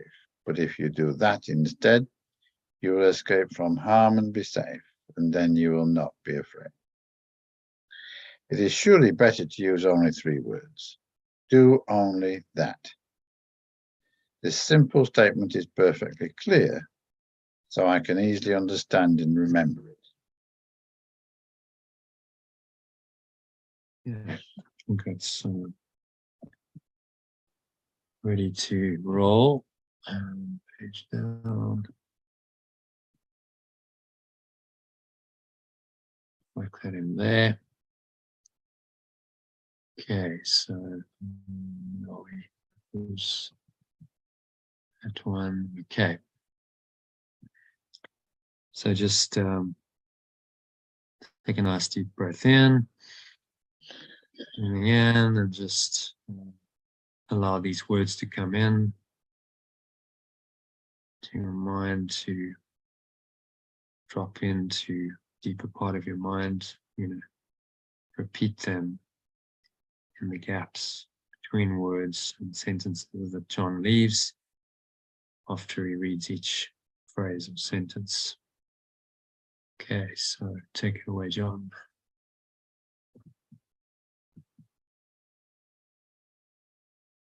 A wise teacher teaches through approach, not avoidance. Just can you repeat that? It didn't come through very well for me. Okay. A wise teacher teaches through approach, not avoidance. He does not emphasize what I must avoid to escape from harm, but what I need to learn to have joy. Consider the fear and confusion I would have experienced as a child if I were told,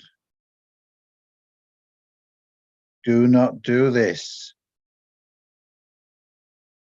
because it will hurt you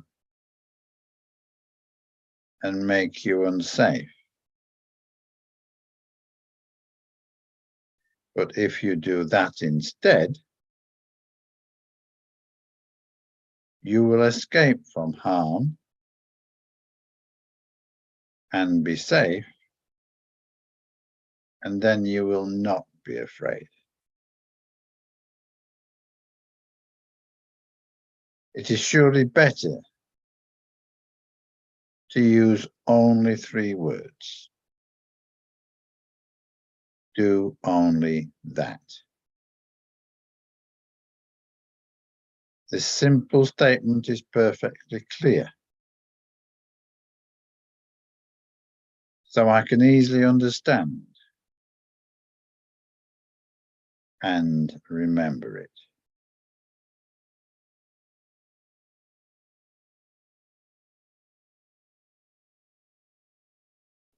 Maybe it.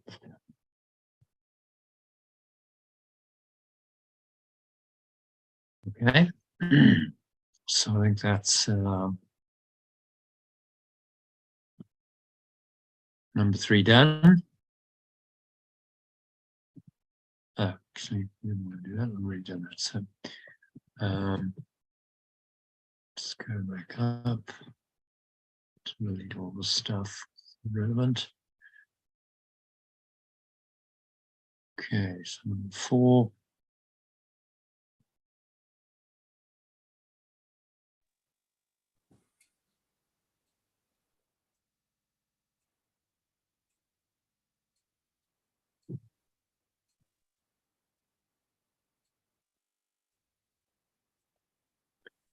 Okay, I think it's Elaine. Yeah. Last paragraph. Okay, right. It just goes straight to the alternative. No, there's quite a lot to translate here. So do Okay, the yeah. original yeah. and then line by line. Then Okay. the alternative. The Holy Spirit never itemizes errors because it does not frighten children, and those who lack wisdom are children. And the other one, remembrance and perfect love never itemizes errors because he does not frighten children, and those who lack wisdom are children. So it's just the remembrance of perfect love. It does not. Right, and children. Those who lack wisdom are children.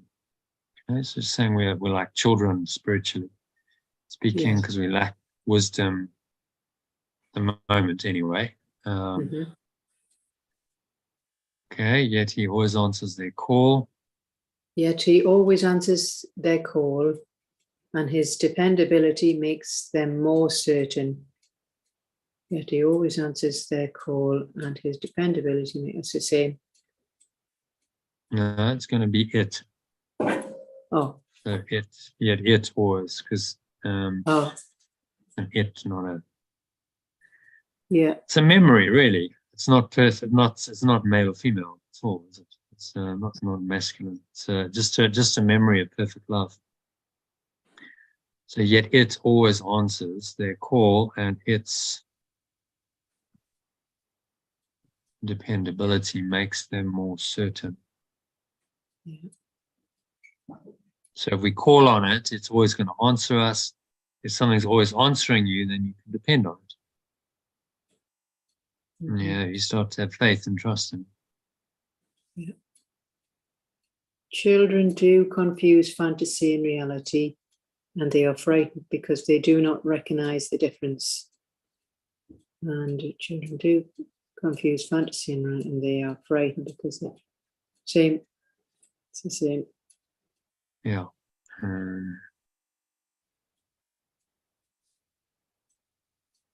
You don't recognize the difference. Okay, so he's saying like this is what we do. We confuse fantasy and reality.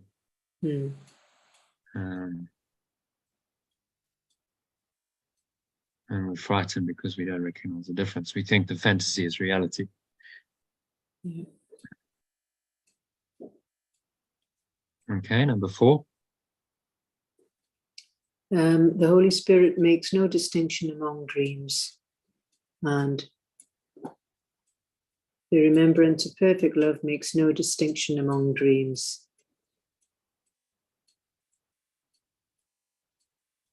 It merely, he merely shines them away, or it merely shines them away. And 6, his light is always the call to awaken whenever you've been dreaming. Its light is always the call to awaken whenever you've been dreaming. How do we translate light? Oh, forgotten again. John, remember?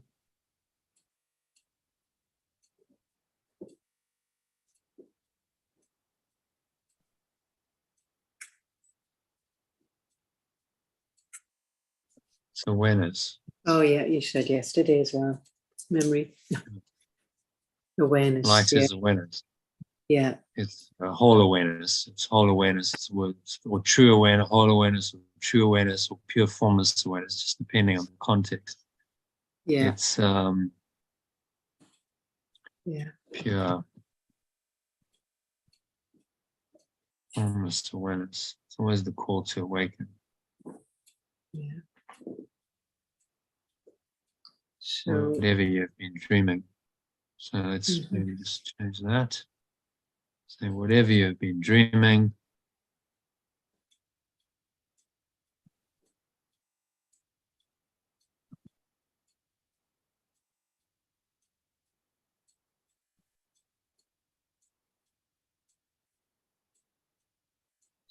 It's pure formless awareness. It's always the call to awaken. Yeah. Next one, yeah. Nothing lasting lies in dreams. And here it's got Holy Spirit shining with the light from God himself, speaks only for what lasts forever.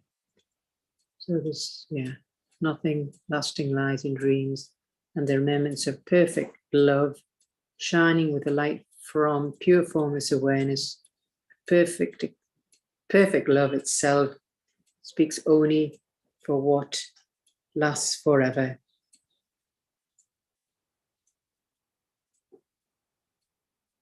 Yeah, shining with pure formless awareness of perfect love itself.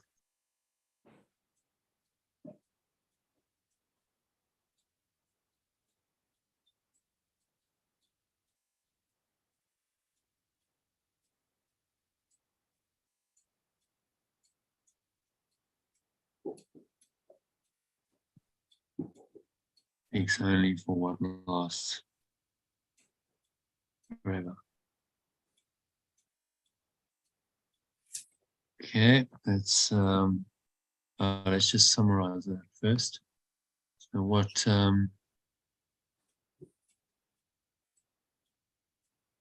he saying in paragraph 4 then? Well, the remembrance of perfect love doesn't frighten children. And if it does, then they're lacking in wisdom, because it's always dependable and it's always there on call and always certain. But us children confuse fantasy and reality and get frightened because we don't recognize the difference. Yeah. Yeah. So we've confused a dream with reality, and we get confused. But this awareness from the Holy Spirit, which is coming from pure formless awareness of perfect love itself, tells us that there's nothing lasting here in dreams, and it speaks only for the awareness that lasts forever, that's eternal, which shines into our mind and reminds us of our true nature, reminds us that nothing here in this world is temporary, will last, and so therefore none of it's of value. The one determination of value in the Course's teaching is whether it's permanent or impermanent. Permanence or impermanence determine whether something is of value or not. So if it's permanent, it has value, absolute value, because it's eternal. And if it is temporary, it has no value whatsoever, because it's impermanent and therefore unreal. Those are the two distinctions, which makes it quite simple. Okay, yeah. So nothing that is impermanent, nothing of this world, form, body, anything which we experience in form is valuable because it's impermanent. Only the awareness that is permanent is valuable, because that's the only thing that's going to last. Yeah. Which is completely logical, but we forget, don't we? In an impermanent world, we seek some kind of permanence in the impermanence. So we attach to things and say that is now a lasting source of some kind of happiness or satisfaction, fulfillment, and nothing here ever lasts. No. So it's very quickly fading. Even if you've had a long-term relationship, some couples have been married for 60, 70 years. Yeah, that's going to fade eventually. One of them's going to die. Of course. So it's not permanent. And if you attach to that as your source of happiness, then you're going to suffer, because it's going to end. Yes. So we seek for permanence in the impermanence instead of recognizing that you'll never find it here. Much better just to say, no, it's not here. In the same realistic way as we looked at earlier, Eckhart Tolle's video, accept that it's not meant to work. If it was meant to work, then it would work. It's not meant to work. We need the challenges. Things are not meant to be permanent. Yes. Things are not meant to be permanent here. The challenges of the impermanence and the constantly shifting, changing nature of this reality, that's what creates the challenge, is what tells you that this isn't home, that you don't want to stay here. Because it's working. So that the couple that have been together for 60 or 70 years, and if they know all this, then that must be very valuable, because they will appreciate now together, even though they're going to, obviously, one will die before the other. If you were both so enlightened and were awake, then that would be nice, wouldn't it? Well, it wouldn't matter then. It would be like, well, we've really had the purpose of our relationship is at one moment. So if one of us goes first to the light, then the other one should be happy. Yes. for them. So what a So it's nice like they've graduated. Yeah, that So would be why lovely. would they Holy. feel like they'd lost anything Yes. when that person is free? They've gone home. So they've got And the enlightened one, if the other person is enlightened, then that would lingering in time for too much longer. So there's no. Yeah. So that's the perfect, Not a big while you're deal. in the body. In fact, Yeah. if you recall, did you read Disappearance of the Universe? Did you ever read Disappearance of the Universe? I did, yes. It was took a bit to get my head around it, but yes, some of it I couldn't quite get. What was it? The two names, Pertha Arton and and Persa. yeah, they were They ascending ascended masters.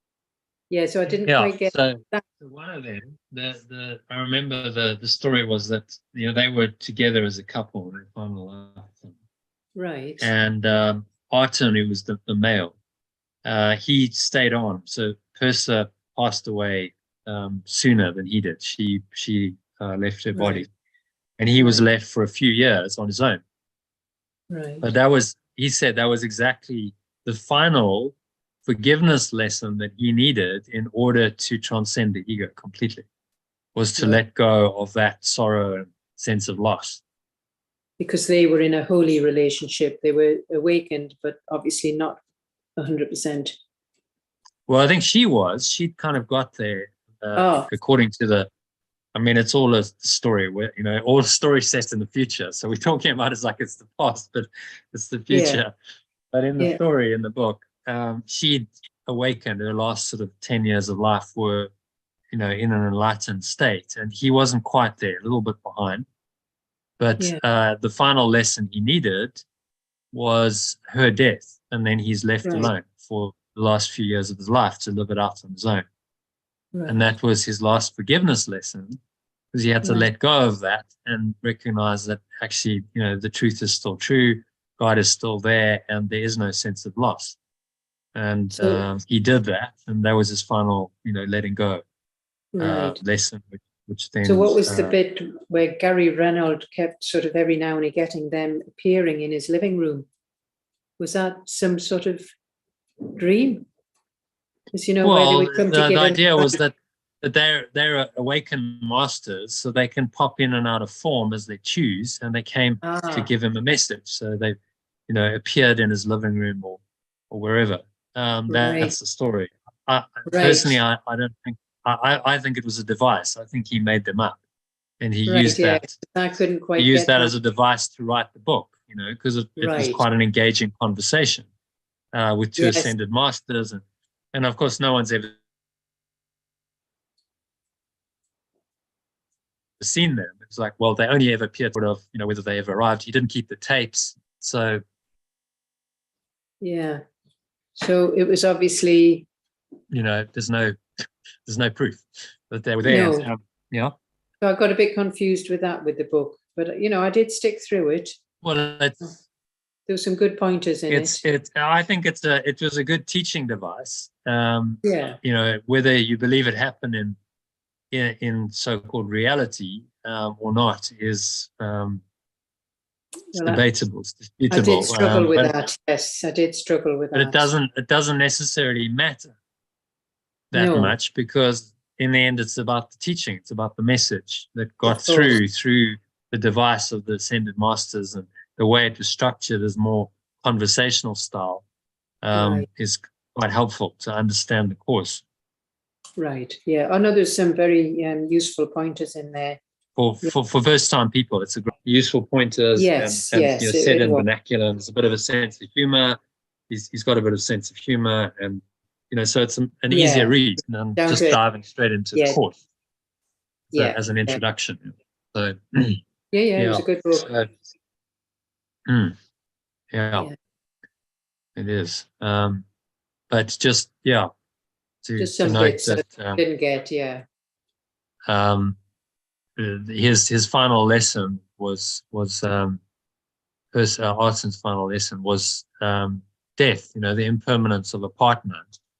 You've spent your quite a lot of time with them, and then they depart.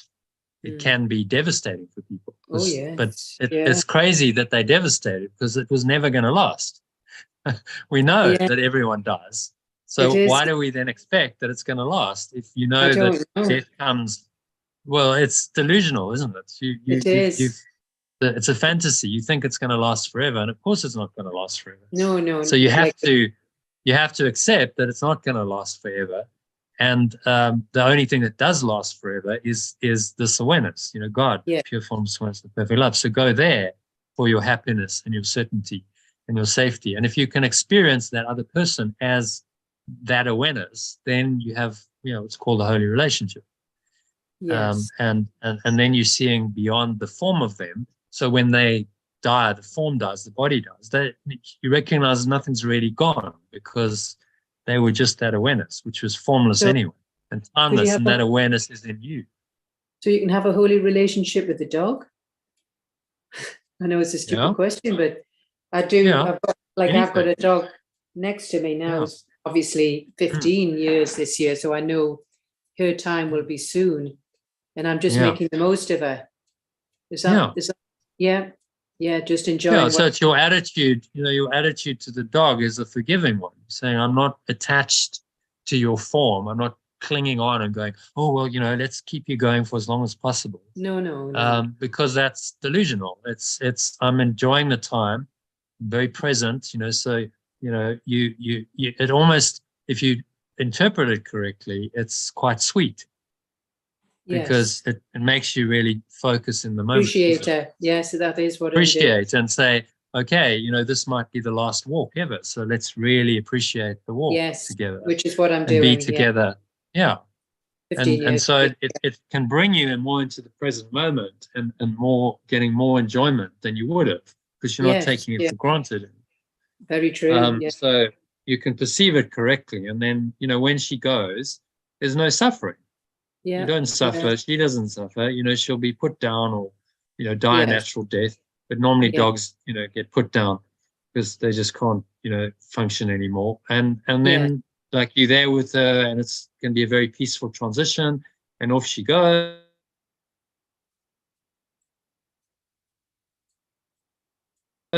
And you're not sad because she's just, and there's no need for sadness because you recognize that the awareness that she was and that you are is eternal. It hasn't died. And it's she'll just always the be form in of that animal, in this case, has just gone. That's right. But the awareness is, remains. And she hasn't really died. She's still there in formless awareness, just not in form anymore. No. But there's nothing wrong with happy memories. So looking upon the happy memories, is that also, is that a little bit attachment? Well, the danger is you make the past real, then it becomes nostalgia. And and then you start dwelling on the past. Yes, of course. So you don't really want to emphasize the past at all. It's present. Whatever's present is present. Right. So be present, then you're like, well, right now I can enjoy, something else that's alive. You have a husband, maybe you get another dog, you get a puppy or another animal to come in, and you can enjoy that presently. So no, I wouldn't advise on nostalgia because it makes the past real. No, you're quite right because you get tearful and you're quite right. Yeah. And then you start going, oh, well, it was so good in the past, and then you're not in the present. Yeah. But actually, presently, it can be as good as it was in the past right now if you allow it. Yeah. Because the present moment is full with the joy of spirit, as he's saying, that communication can happen every moment of this joy. Yeah. No, that's great. Okay, so let's personalize this. Moments of perfect love never itemizes errors because it does not frighten children. Those who lack wisdom are children. It always answers their call. So we're going in. And it always answers my call. Yeah. And its dependability. Dependability makes me more certain. Children do confuse fantasy and reality. They are frightened because they do not recognize the difference. Okay. So,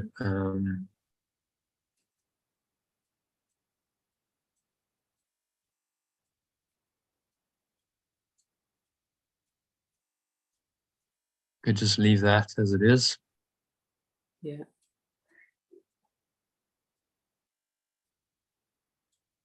My remembrance, perfect love, makes no distinction among dreams. It merely shines them away.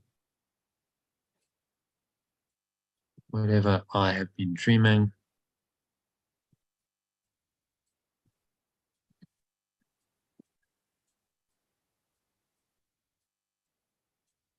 its pure formless awareness is always the call to awaken.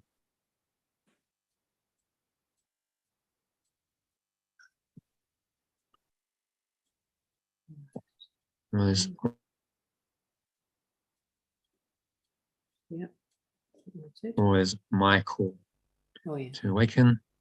Lost in lies and dreams. Moments of perfect life, shining with the pure formless awareness of perfect love itself, speaks only for what lasts forever. Okay, I want to read that from the top, make sure we're good with it. The remembrance of perfect love never itemizes errors because it does not frighten children, and those who lack wisdom are children. Yet it always answers my call, and its dependability makes me more certain. Children do confuse fantasy and reality, and they are frightened because they do not recognize the difference. My remembrance of perfect love makes no distinction among dreams. It merely shines them away. Whatever I have been dreaming, its pure formless awareness is always my call to awaken. Nothing lasting lies in dreams, and the remembrance of perfect love, shining from the pure formless awareness of perfect love itself, speaks only for what lasts forever. Okay, I think that's good to go. So, shall we just want to read that slowly? Yeah. I'll just prep. Okay, so where are we? Stop recording that. Okay. Okay, so just take a nice deep breath in. Connect with your breath. Invite the light of the Holy Spirit in, and let these words speak to you.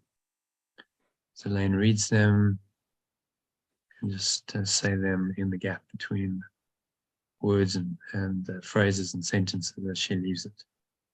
She leaves gaps. So take it away, Elaine.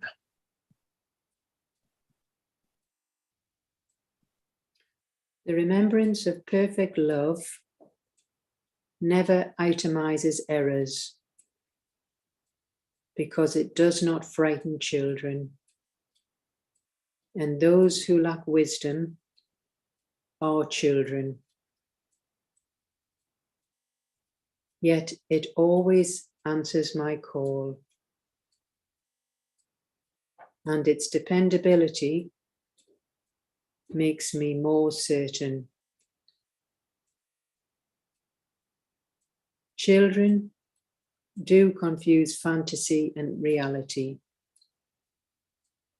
and they are frightened because they do not recognize the difference.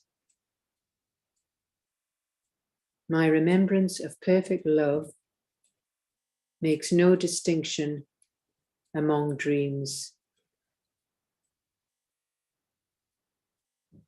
It merely shines them away. Whatever I have been dreaming, its pure formless awareness is always my call to awaken. Nothing lasting lies in dreams, and the remembrance of perfect love, shining with the pure formless awareness of perfect love itself speaks only for what lasts forever. So it is.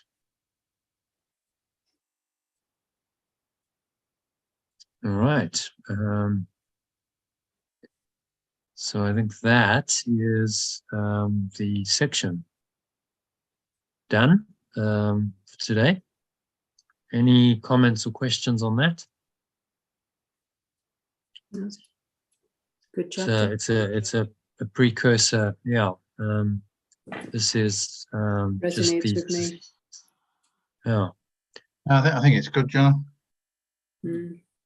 All good with that. So I think that brings us to the end of the session. Unless there are any more questions, comments, I'll clean this up and I'll send it out as a meditation a bit later, so you can do it with your voices and a bit of music and stuff. So Very good. yeah, very good, very Oh, good. yeah. Yay! Yay! Yay! Where's Hey, Aurelie? we finished Where are you, at Aurelie? 3:30. That's a record. Yeah.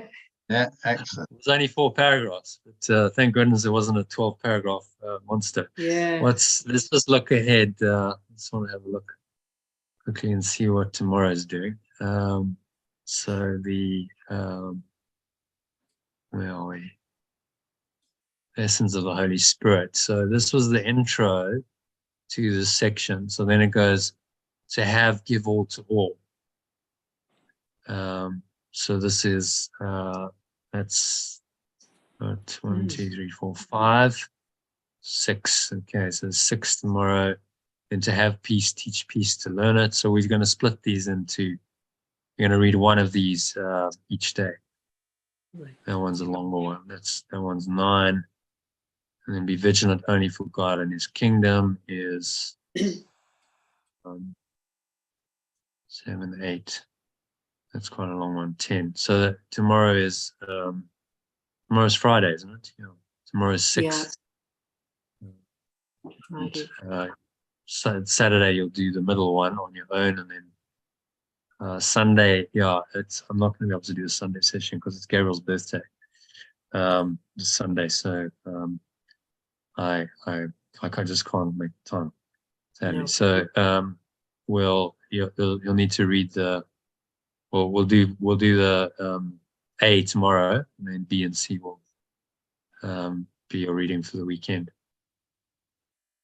on your own, and then we'll reconvene on Monday. Okay. So thank you, Elaine, John. Thank you, Jono. Yeah. Thank you. Thank you, everyone. Thanks for joining. Sure, And Elaine. I'll see you tomorrow, hopefully. Same time, 12:30. Can you make it? Actually, I can't make it tomorrow. Okay. Well, I'll see you next week, John. I think we've got a meeting on Tuesday, yeah? Tuesday at 11. Yeah. You want me to update the calendar so you get a reminder? No, that's fine. No, I've got it. Okay. All right. Yeah. And Elaine, are we meeting tomorrow? No. I think we changed it to Tuesday. Yes, at 11:30. Did we not? Just double check on my. Because we were tomorrow at what time was it tomorrow? At 12. Yeah. So Tuesday, so after John. Yeah. So I think you're back to back. So we'll do half an hour with John and then. Yeah. I think I'm sure it's 11:30 on Tuesday. Yeah. Yeah. Okay. Great. I think all right. I'll see you before then, I hope. Yeah. Well, tomorrow but it's just the trouble is, it's if I'm working, it's 11:30. I'm pushing to get here, but I could get here a little later. Yeah. Yeah. Okay. Yeah. No problem. All right. You do that. Okay. See you later. Bye. See you tomorrow. Then. Bye, John. Bye. All right. Bye. Namaste. Bye. Namaste. All right. So thanks, everyone. That's a wrap. Thanks to everyone who joined.